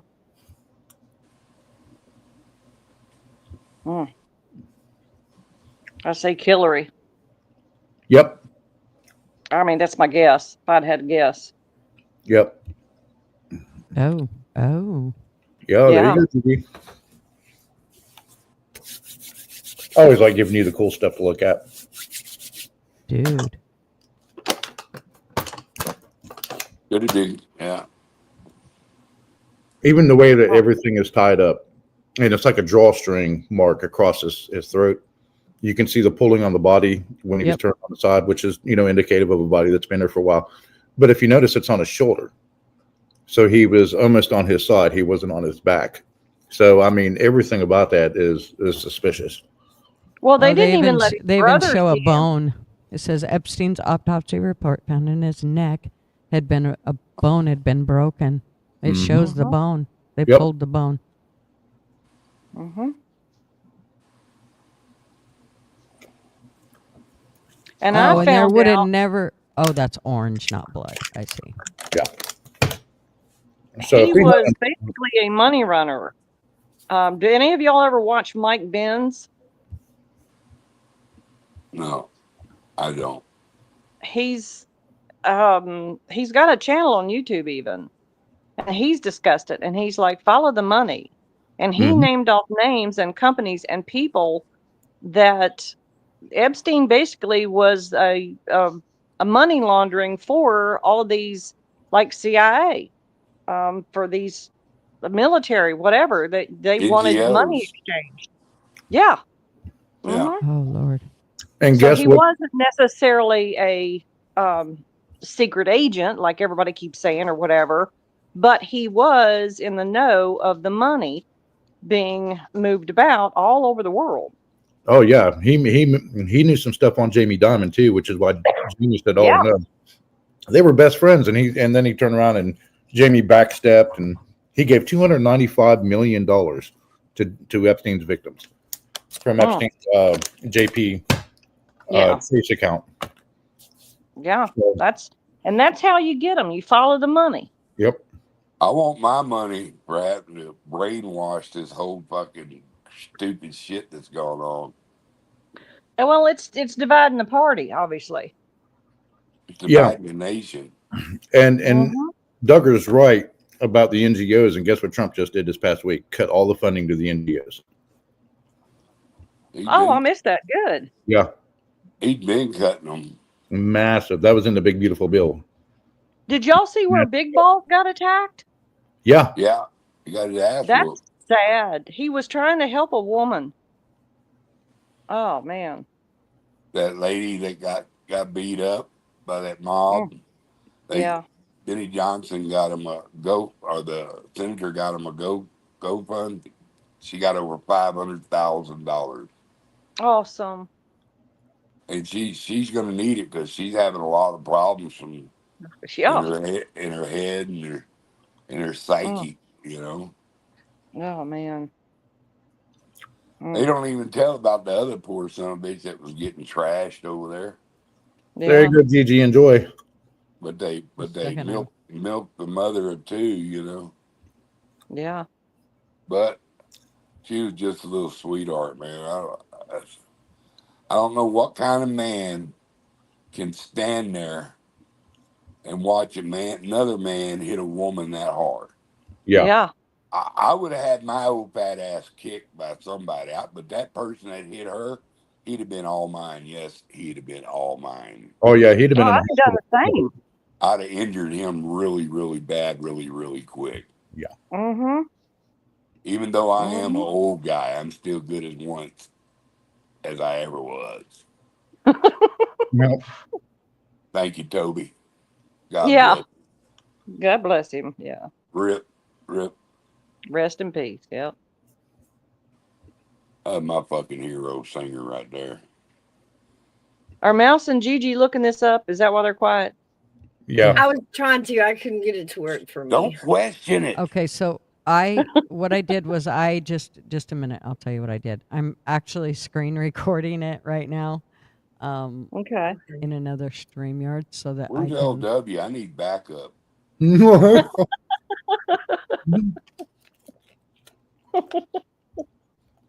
I just want to be. I don't. You have to grow up hair and come on the guy's side every once in a while. God dang it!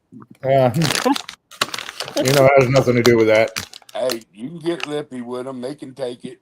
They're tough. I'm scared of her a little bit, just so you. I got lippy with Angie till she chased me around the house with a flip flop. Well, Gutter'S would have a cast iron skillet. Just Shit, I thought I was back in Baghdad. Yeah, I ain't ruining my flip. I'm telling y'all should fear the pillow more than any frying. That's right. You got to sleep sometime. Fear sleep. I I don't fear the pillar. I fear the 12 gauge. You know what I mean? Yeah, that too. We have many tools that we use.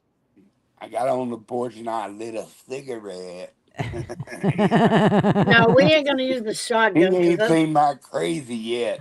that's Girls are crazy, gonna dude. point I'm us out telling you. real fast. The pillow is a 50-50 shot if we get caught. That's right. Oh yeah, Y'all you're just pay going attention to down. that bone, okay? Pay attention to that bone y'all looking at. That's right. The snuffer would become the snuffy. I guarantee it. Unless you Learning new skills is a good thing. unless That's you right. drug my chicken fried steak, of course. Oh, them's fighting words. You know that's right. Not the chicken fry, man. Okay. So, Mouse, here's what I did. I just went and I put documentingreality.com. I didn't put it in the search. I basically went and browsed for it. And then I also put Epstein death in there. And then it pulled up some websites. And I found the documentingreality.com one. That's how I found the site. Okay. No. I mean, because you could go to the site, but trying to search through it was kind of a pain in the ass. You're better off if you Showing can them get. pictures as your lawyer, is it going to take copyright infringement to a different Oh, level? I'm not. Where you I'm get not showing censored? them. Yeah. Oh, okay. Yeah, no, I can't. Yeah, they're it's pretty graphic. yeah, they're pretty graphic. I mean, All right, everybody I can got go there and find. Like I Yeah. said, if you just go to documentingreality.com and then Jeffrey Epstein death, it will show you. It will pull it up, and then you can go through the same things that I'm looking at. What I don't like about this is it's a little close to my sister's death. So I mean, in the way that it happened. So I kind of don't like that whole neck thing. That kind of, I mean, it's been many years, but it's still like things like that don't normally bother me. But after it, when it's that stays with you. specifically, yeah, it's like, oh, but yeah, I mean, I can handle it. I'm a big girl. Yeah, I'm more giggity about them bringing up all the Russia shit, the dossier. I'm and excited about every- that.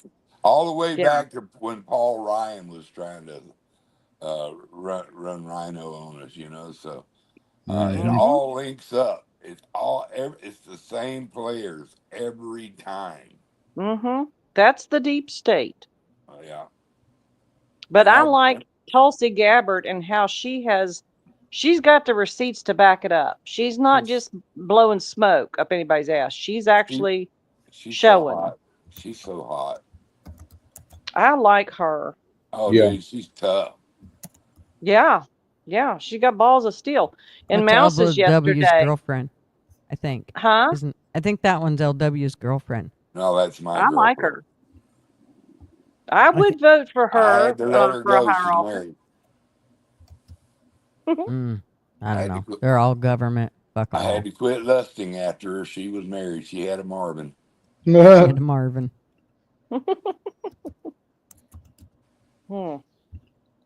Ah. I don't know. I like her, and I like. She doesn't just spout off. She proves it. She shows her facts. I won't keep typing this in here until the NSA shuts down your stream.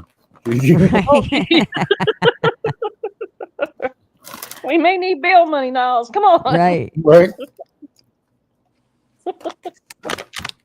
What you're saying is sometimes you got to wreck the truck for the insurance bill to pay the bill. Yeah. Wouldn't be the first time.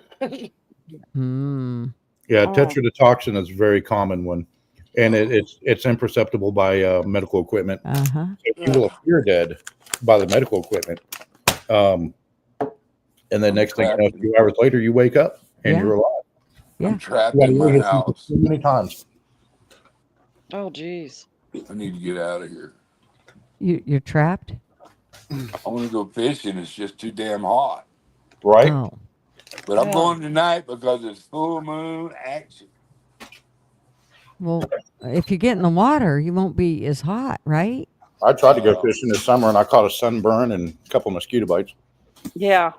Yeah, but You're doing it wrong. no. I live in New Mexico. And then it bakes, when you get in the water, it does like an easy bake oven. It bakes you. Not if you stay in the water. You're wrong. Our water's clear. It'll burn you through the water. I grew up on Clearwater River, man. I mean, see all the Well, way to the I'm just bottom, telling but you, we just stayed in we the closer water. to the sun then. 'Cause Well, that's you- because you're not out there getting slowly bronzed. You can't go out with your white ass well, that's skin true. and I got a expect little it. bit Irish in me. Have You you got got any yeah, you Irish got in to you? work up to it. Like it's a Yeah, little I like know. foreplay, but different. I'm 65. I know. But you're still white skinned. You got to get out there and get it bronzed up, boy. Fuck that. It's cool in this Well, Get some house vitamin I'm D in. and vitamin A. you probably lack both vitamin D and No, vitamin A. no. I smoke. I smoke enough weed to get both of those. Thank you. No, I hate to tell you, but neither of which are in there. Is two. Just because there's a letter D and a letter A And I in, drink milk. in the pot alphabet does not mean that you're getting vitamin D and vitamin A. I'm just saying. There's D in weed. I'm telling you. Well, there And is a vitamin E? CBD, but it doesn't mean there's vitamin D in it. And Are you vitamin arguing with me over this? It was a joke. She's all wound up. I am. Dude, I can twist her. I can literally take her volume up in about 45 seconds. I know I had to turn my phone down. Shit. See, 'cause she You gotta ain't that shout- good. All Marvin's got to She do is has- look at me. She's got to shout. She's got to shout over somebody to get her point made. Well, if you fuckers would shut up and listen, I wouldn't have to She shout. demands you to shut up so she can bring you her point. That's right. So I can bring Excuse you to me there, my way Tommy of girl. thinking. Anyone that yells feels like they're not being heard. That's right. Don't make Yes. me yell. There's a reason Don't why make me Because pull then the I car get to over. talking nonsense. Gutters Venom. gets his macro, or not Gutters, I'm sorry. Duggars gets his macronutrient concentration from vitamin cannabis, vitamin C. Hey, I eat eggs Yeah. and oranges. And I have fucking Honey Nut Cheerios. That's a cure-all cereal. Oh, there. that's like the worst thing in the world. Just fucking Cheerios. throw those fucking things in the garbage. You leave my Honey Nut Cheerios alone. man. Oh, they're the worst things Hey. ever. Nah. Nah, I used to that's the eat best. beer and Cheerios. We call it Beerios. It still No, amazes did y'all me do that a garden this year? I got a garden. I did get 2 strawberries this morning. We, See? we So get some those are cucumbers and working. beans. Hey, she tried. That was her Mother's Day gift. So Yeah, they finally grew strawberries this morning. They'll be dead by next year. They'll never make it through another season. That's about all the gardening I did this year. I have tried to save my. With all these storms, it Yeah. has beat the shit out of ours. The wind and the rain, and it's just like, holy crap! It's struggling along. Ours Yeah. is looking good, except for my cherry tomato. I don't know what it. Yeah, I don't love know. cherry It's tomatoes. like What I screwed got the retarded plant, and it doesn't want to grow. Like I think I've gotten 7 cherry tomatoes off it, which really chaps my grandkids' ass because that's the one plant they want to go invade. They want it, yeah. I'll Have you give been it- using that fertilizer Yes. that mix, and it's still not working? Well, it's better than it was, but it's still not. I mean, all the other plants look great, but just not for that one. I don't know. I've been using the 12-12-2 and the 12-4-2. Yeah, So- super. Well, super this blue. we mixed up, and thank God. I mean, that's literally what's saving mine so far is sugar and yeast. Yeah.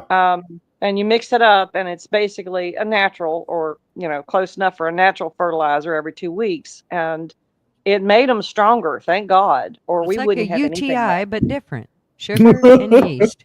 UTI beans. What really It's screwed us in the East this year, it was like super cold until about middle of January or June. I'm middle Yeah. of June. So it was still like 60 during the day and 45 at night, 40, 45. And we Mhm. normally, depending on your root crops and your vine crops, you normally plant right after the middle of May, because that's like our last frost, danger of frost. So, but come the beginning of June, the middle of June, it was still cold. So it's like, shit, we can't plant yet. Everything will die. It won't germinate well. And then we got hit with that heat wave, like 117-degree heat wave. So we went straight from cold to hot. We didn't have a spring. No. See, I live in Virginia. You're in West Virginia, right? Yeah. Yeah, it's same here. It's been I've never seen a year like this as far as weather and how it's affecting us. It's crazy. Yeah, but it's flooding, cold, and then massive heat wave. And it's like we didn't have A time sauna. to do it. Yeah. So then the humidity was so horrible. Oh God. I've never seen it, but So yeah, I've got struggling along. Well, good year for hay, bad year for everything else. Yeah, I noticed even the blackberries this year were nasty. Yeah, the wild ones tasted horrible. The wild Oh raspberries. gosh, ours tasted so good, and they're huge and fat, and we got tons of them. Oh Yeah, wow! it's just been a bad growing season for the East, and the farm across the road from us, their personal garden, he was trying to grow some silver queen, and it never hit over 4 feet. I mean, it looks bad. Mine didn't. I love silver queen. What is silver queen? Corn. Corn. Oh. We Yeah. normally grow silver queen and yellow bantam, and I didn't do corn this year because it was flooding so much. Well, I gave it a shot, but it's toast. Yeah, the beans aren't doing too bad, just because they're up on the ridge on those fields. So we'll get a good yield, but only twice. Let's see, we've lived here since 2003, and only this will be the second time we've actually had to turn in a crop loss insurance. Oh wow! In just the past 5 years. They're messing with their weather. I'm telling you. Oh yeah. Yeah. Yeah, easy. I mean, I can pretty much figure when we're going to get rain just by the chemtrails. It's scary stuff. Yeah, and I think this is like the longest dry spell we've had in the East. In 2 weeks. Because it literally has rained every day. Yeah. Good for hay fields, bad for everything else. So it's just been a mess trying to grow this year. I've got green grass out in my yard. I live in the desert. Wow. Now, so y'all have had a lot of rain. I get rained every night, just about.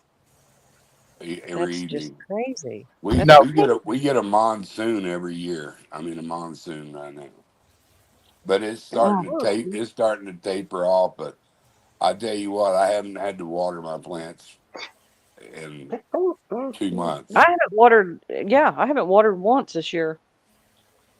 Yeah, we had that bad drought last year, and that really affected us. It was where we used so much water.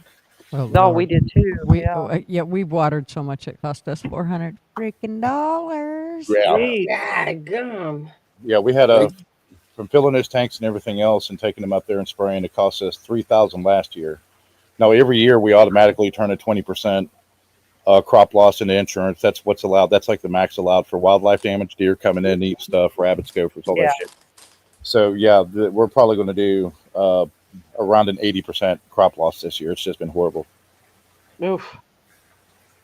That's just sad. It's sad.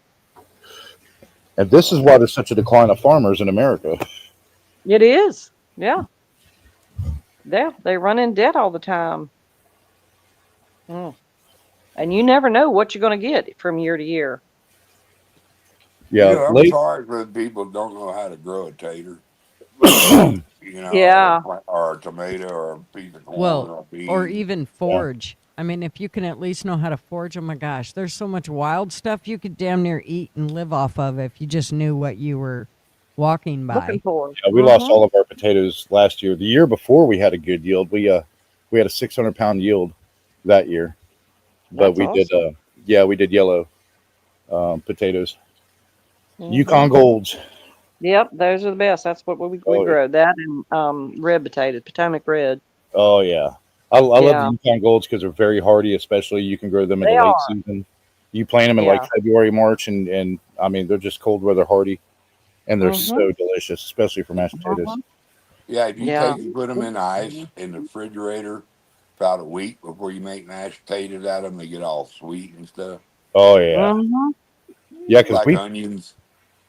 we can a lot of stuff Oh, every August, and we have so much food that's canned now. We're starting to blanch it and just eat it through the winter. Misha yeah. gave me she sent me a book. Like I think it was one of the first books she ever sent me, and it's the Seed Saving Bible. And let me tell you what. So you never realized how many seeds you could actually save of Oh, stuff. yeah. It's amazing, and it tells you when to get them, how to save them, what the plants look. I mean, it goes through everything and how you should prepare them, and because there's all kinds of plants, but they seed differently, and when you should get them, when you should harvest them, how you should store them, and how you That's should how you plant keep them. heirloom alive. Yep. Mm-hmm. Yep. And So- Yeah, not get this new stuff. Yep. Yeah, because we have heirloom beef steaks and brandy wines. Oh, brandy wines. I haven't had one of those in years. We do beef steaks, mortgage lifters, Romas, and then all my small ones. We like do cherry. I Yeah. got a few cherry tomatoes left in the fridge too, but I the, have- the pink brandy wines are my favorite. Yeah. Oh, they're so good. And nothing like a tomato. We won't buy tomatoes from the store. They're like baseballs with no flavor. Yes. So that's another thing. Growing your own, you get it fresh, and when you pick it right off the vine, holy smokes! There's nothing that beats that flavor. Oh, Right. made her a fresh tomato and egg sandwich. Oh, bacon. Yeah. Oh, God, with some So- mayo. One of used the to- other. I used to eat them straight off the vine, the tomatoes, and just eat them like an apple. And then That's what my husband does. Yes. tomato I I sandwiches won't let with him go to the mayonnaise and garden salt and and pick with pepper. me because he'll stand there and eat everything. Wow. Yeah, I would. Yeah, man, that pissed my grandmother off. We put out 160 tomato plants one year, and I swear I ate half of them. I Mishka, love me she's some fried green tomatoes. Oh my God. Mm-hmm. I can them Mishka to sent. fry. I like fried squash, but I'm not a But fried tomato green sandwiches, mayonnaise, salt, and I pepper. love but tomato sandwiches started- and cucumber sandwiches. yes, Mm. and I just I made cucumber salad for Angie the other day so she could take the. I'm not a big cucumber fan. Oh, I can't could eat them. cucumbers all day long, every day. But I could started- too. Love them. I started developing an allergy to tomatoes. Oh, Ooh. Yeah, they Yeah, got a this- lot of acid. You can wear yourself out on well, them. they for say it's sure. a Yeah, that uric- poisonous. Yeah, that uric it's like- acid. it's a Yeah, you got to nightshade. take that skin off of them. It's the skin that's doing it. Oh, is it? Yeah. I mean, like anything tomato based now, like pizza sauce, any wow. pasta sauce, any tomato based. Yeah, like, Yeah. and I love pizza. Yeah, but it'll blister my mouth every time now. Yeah, take Oh, that wow. skin off, it'll quit that. Problem solved, I promise you. Mm. One of the things that Mishka gave me was she sent me 70 varieties of heirloom seeds. So Ooh. we're talking everything you can imagine. I still refuse. I want a greenhouse before I'm not planting these out in the outside. I want a greenhouse. I want all of it put in a greenhouse. I don't want none of them to go outside. That way I Bill- can keep them as Clean. natural and clean as possible. So I feel like that's the only way it's going to be done. So I'm saving these so that when I get my greenhouse, these will be going in it. And- Build a solid one. Don't do the plastic ones. Don't Yeah, do no. we Yeah. had the tunnel, the hoop ones, Mhm. and we had a storm that September, and it just completely wiped it out. So we're Yep. rebuilding it with a wood frame, and we're putting the plastic.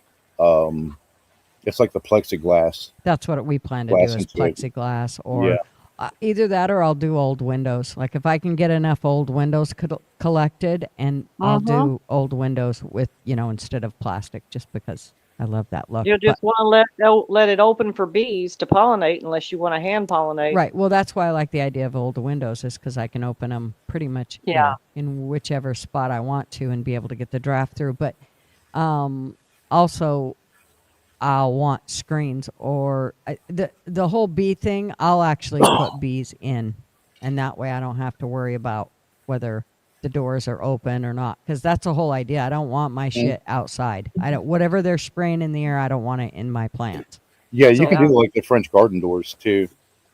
We put a screen door on one side, and then we did the half door on the other side. Well, it's a full door, but you can like open up half of it, keep the animals out. As far as I'm glad you mentioned bees.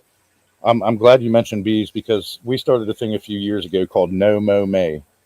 So we won't mow the yard until June 1st. So when everything flowers up and stuff, the bees can come out and pollinate. Yeah. And cross pollinate and stuff. We started doing it with the privet hedges too when they flower, and then once the buds fall off from the flowers on the privet hedges, then we'll go ahead and trim them up, and we've seen a huge increase in bees. Oh God, yeah, us too. Marvin had to kill some the other day. Not those kind of bees, but they had built their little home down right in front of our back door, and in the ground. So I was like, okay, ground hornets suck. Yeah. Oh, the sand hornets. Oh yeah. Oh, so, but just a little bit of gas took right care of them. I was a little worried because it was awful close to the house, but he poured it down there, and by the next day, he had went and got some hornet killer stuff, but by the next day, they were gone. So I was gasoline kills them every time. Yep. Yeah, because when they sting you, their stinger doesn't come off, and they don't fly up and die. It stays in them. They'll just continuously sting you, and just inject as many pheromones until you get swarmed. Yep. They're nasty. They were bad last year here. I've seen, I think, 2, and of course they come out at night mostly. I've seen 2 this year. Yeah. Yeah. I don't like them. My grandson's been stung once, so. Yeah, hoping everything's going to be fine for the second one. We had some friends that their little boy was stung, and he got stung the second time. He ended up being allergic. Now their other little boy, he's been stung once. They're waiting for him to get stung again to see if he's allergic. Oh. Did you hear what they're doing with bee venom now? What? They're using it to cure Lyme disease. Wow. Yeah, they found out the toxins. The toxins in bee venom actually reverse the effects of Lyme disease. It cures it. So they're doing. So they're doing studies right now on it. So if you get bit by a tick, you got to go get bit by a bee. Right. Yeah. So again, you got Lyme disease. You got Lyme disease. Just go kick a beehive. That's right. Just go slap that sucker. No, honey, you got 2 problems. As TF always says, this is a show we give out bad advice. Not medical advice. Where's our lawyer? That's right. That's right. Mr. Duggar, please. We deny everything immediately. Everything is allegedly. Nothing should be taken as fact on this show. In fact, this show is only for entertainment purposes. The key phrase here, folks, is if you're 18 years or under, you need to leave immediately. This is an adult show. Anything we say shouldn't be taken with a grain of salt, as none of us are specialists in any field. Yeah, that better. And if you do have a bitch or a gripe after that, you can go play a good old game. I'll go hide. Go. Hide and fuck yourself. That's right. That'd be $25. That'll be $25. Checks in the mail. Checks in the mail. There you go, Gigi. I'll put it in chat for you. We're good. There you go. It's another disclaimer here. We'll get them going about 14 different ways just to make sure. Just to make sure. And especially everything Gigi said about Trump, because that's definitely fiction. Trump. You're making me mad. I was one of his biggest followers. And now he's got me second guessing things. So bowing at the Trump dial when he comes through. Yeah, well, I'll apologize if he comes through on all the shit I've been bitching Somebody about. clip that. Yeah. I'll apologize. Not a problem. Man, I'm about, my stomach thinks my throat's been cut. I need to go get something to eat. Uh-oh. It's all this talk of food. I'm telling you. Yeah, you had to take his vitamins. Nice. Got the munchies. It ain't munchies. It's hunger. He's hungry. This is I think gonna have to have some shrimp and grits. Ooh, I think I'm gonna pull out some. I have some ribeyes that I need to pull out. 15 minutes I could be eating shrimp and grits, so that's what I'm gonna eat. But I have been working out. And I have been drinking some stuff called rapid hydration. I got to tell you what, man, it has made a huge difference.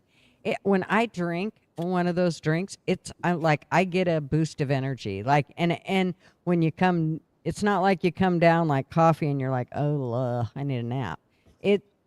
Which really coffee doesn't do that to me anymore. It used to, but I drink so much of it now it doesn't. So now I'm trying to quit out the coffee and drink more of this stuff. Now you can only drink 1 or 2 a day.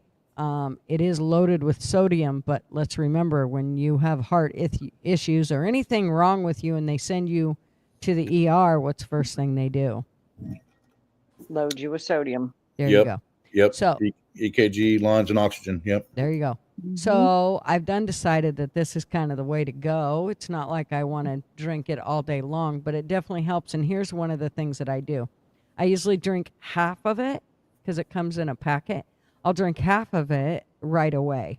The other half, though, I will take and sprinkle throughout my water throughout the day because it makes me drink the water better. And I feel like it just keeps everything, that whole, Hydrated. yeah, everything moving and going more. So I think it's helped a lot. Hey, that's right. Is it the Lion's Mane coffee that you're drinking? No, this is called Rapid Hydration. I get it from Kroger or Fred Meyer. Oh, okay, like the liquid IV stuff. Yes, it's same thing. That's good shit. It does have more vitamins, I think, than the liquid IV does. Or maybe it wasn't liquid IV. It was another one. I think it was one that my daughter was getting. She's getting one called LMNT, I think. And that one, it does basically the same thing, but they also give it to you in all different kinds of flavors like chocolate, which kind of helps like if you want to switch out from your coffee to have something different in the morning. You can take and put hot water in this and have it.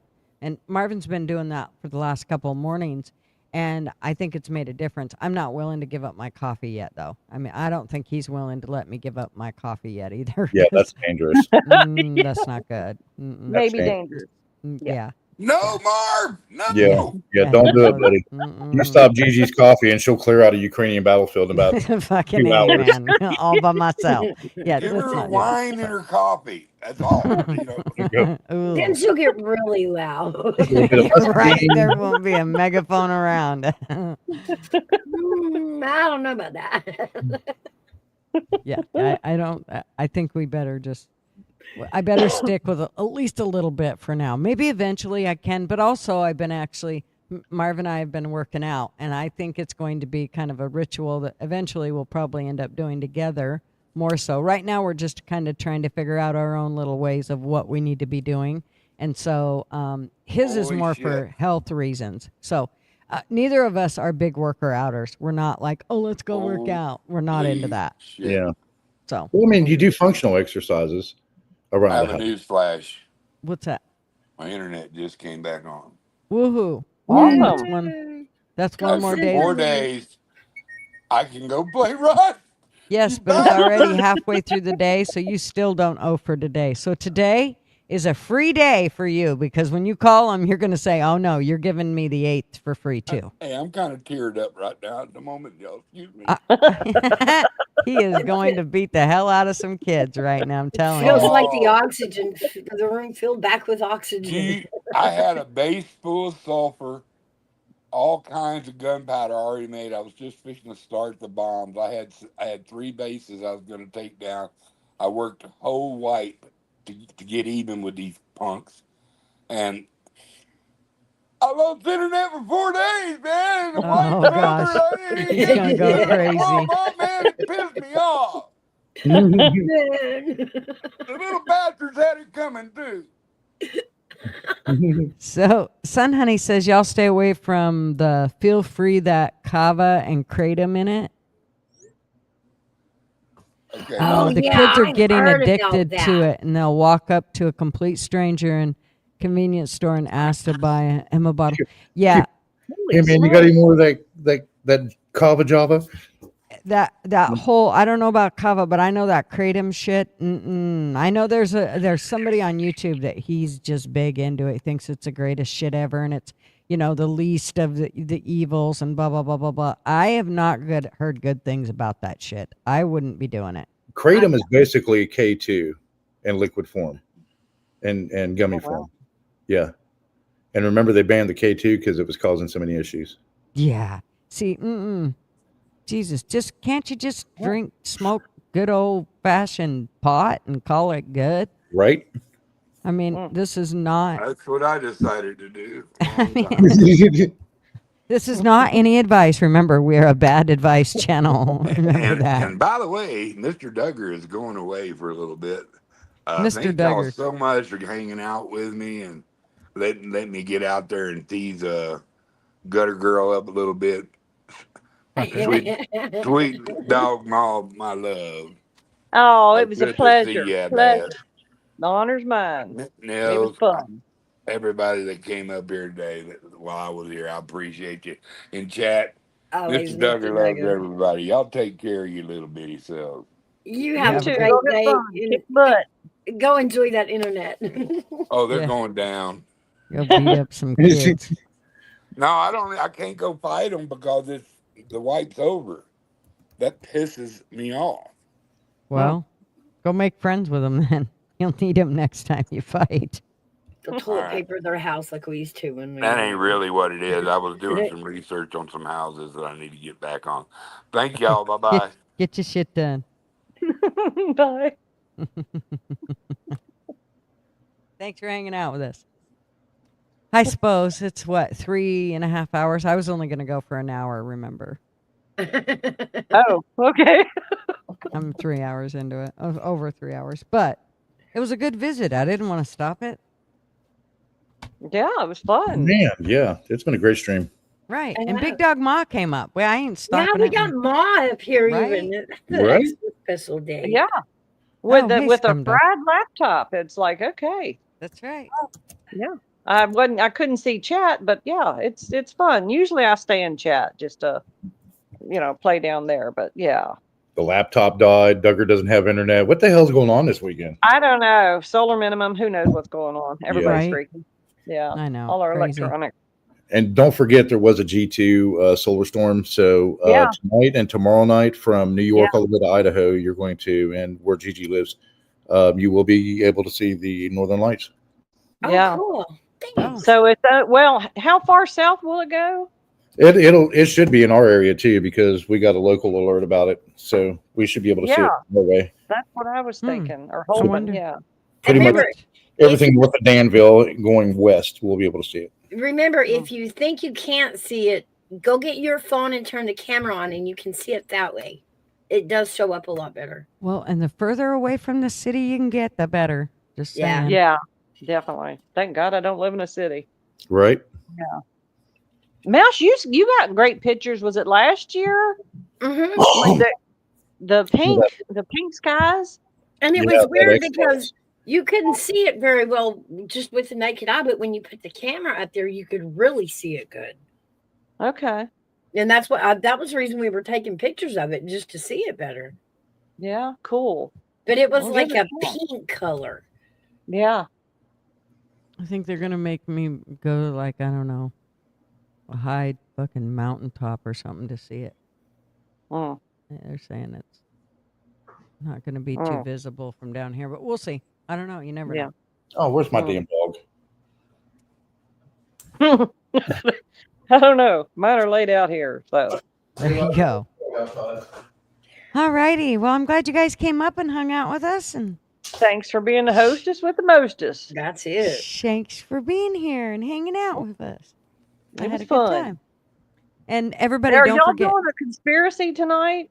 we are Okay. 7:30. No, Why is 7. that 7:30. I 7 think it's or 7:30. Let Okay. me double check here. I think it's 7:30. We do. So It'll be 10:30 for us now. yes. And Mouse. Oh, okay. Well, Good. it's Yeah, we Friday, should be so able to tune in. I'll get into it. It's Friday. I can stay up. Yeah. Yoo-hoo! Yeah, you have to come hang out. We are actually, it's going to be kind of a free for all. So if anybody has idea, any conspiracy theory, especially stuff we haven't heard about, we've heard about the moon, and we've heard about lots of different, But like the ones that we haven't heard about, those are kind of like, we're hoping that some people will come in. And here's the other thing is, don't be freaked out, but we're doing a call-in show. So a true call-in show. You don't have to go on to StreamYard. Some people don't like StreamYard and they're a little scared of it. So we figured, let's try it. Now we will do StreamYard too, but we're trying to get people to call in because we want to make sure it all flows good and it works good. Anyways, and so we'll have a phone number up and you can call in and talk and you know, yeah, it should be fun. Should be interesting. Okay. Help us work through all that stuff and get all that stuff worked out. Yeah, it should be fun. Mm-hmm. Well, So- I don't know if I'll be able to, I don't know what I'll be able to do on the phone, but I'll give it a shot. So we'll see. Well, that's the nice part about it. That's why we said the phone. Because now all you do is call the phone number and you can talk directly to us on StreamYard and the whole bit. Baker has got it worked out, dude. He's a guru.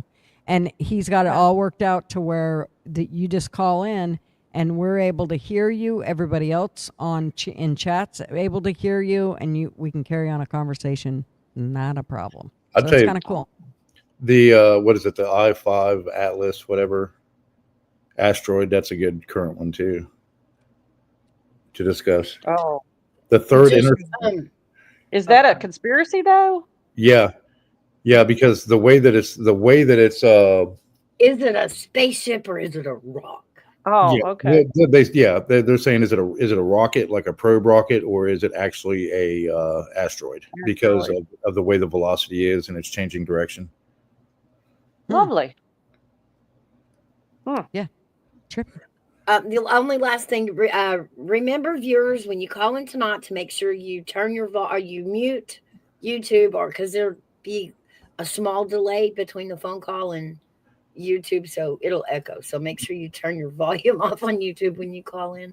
Yeah, or pause the stream. And what's nice is Baker, what will happen is when you call in, you'll call in and Baker will answer, and he will talk to you basically backstage and kind of visit with you and make sure that, you know, everything's working right. And then he'll put you through, which will be kind of nice. That way we're all not on state, you know, but on panel trying to figure it out. He can just figure it out backstage and then pull everybody up. So it's kind of a new way of doing it. But we want to kind of work it out because there is a lot of people that would call in, but they won't StreamYard in. So if we can, you know, if we can get more people involved, cool. Yeah, sounds fun.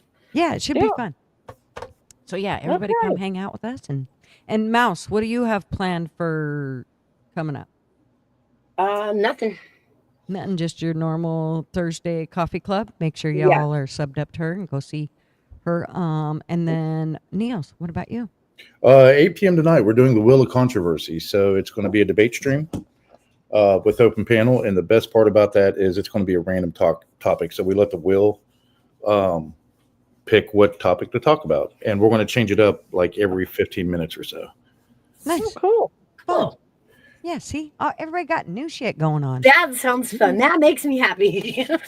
And Big Dog Ma, Mouse we know has been relaxing. Mouse has been relaxing. She has. Right? And Big Dog She Ma, earned it. she does not do a channel, but she keeps us all in line because if she didn't, trust me, we would have a lot of idiots in our chats that we couldn't control. Phenomenal support from Big That's Dog right. Mom. That's right. She's Oh, our love y'all. brains and brawn all in one. And I mess with your brains. Right. She does. Like I said, our brains and our brawn. She might take our brains away sometimes, like she did today, but she gives it back eventually. She lets us take it out and play with it for a bit. Play with it. That's right. Fondle it around. All right. Fun matters. All right. Love y'all. Love y'all. Love you, sweetie. Good night. Or good day. Bye, Have a good y'all. day. See you tonight. Bye. Bye-bye. All right, everybody. Here we go. We will just roll right into the outro. Maybe if I can find it. As soon as I figure out where I'm at. All right, you guys. You know the deal. If it wasn't for you, I would not be here. Thanks so much. And y'all have a great rest of your Friday. And see you all tonight. News bulletin. Step right up, got tickets on sale. In today's episode, trains coming off the rails.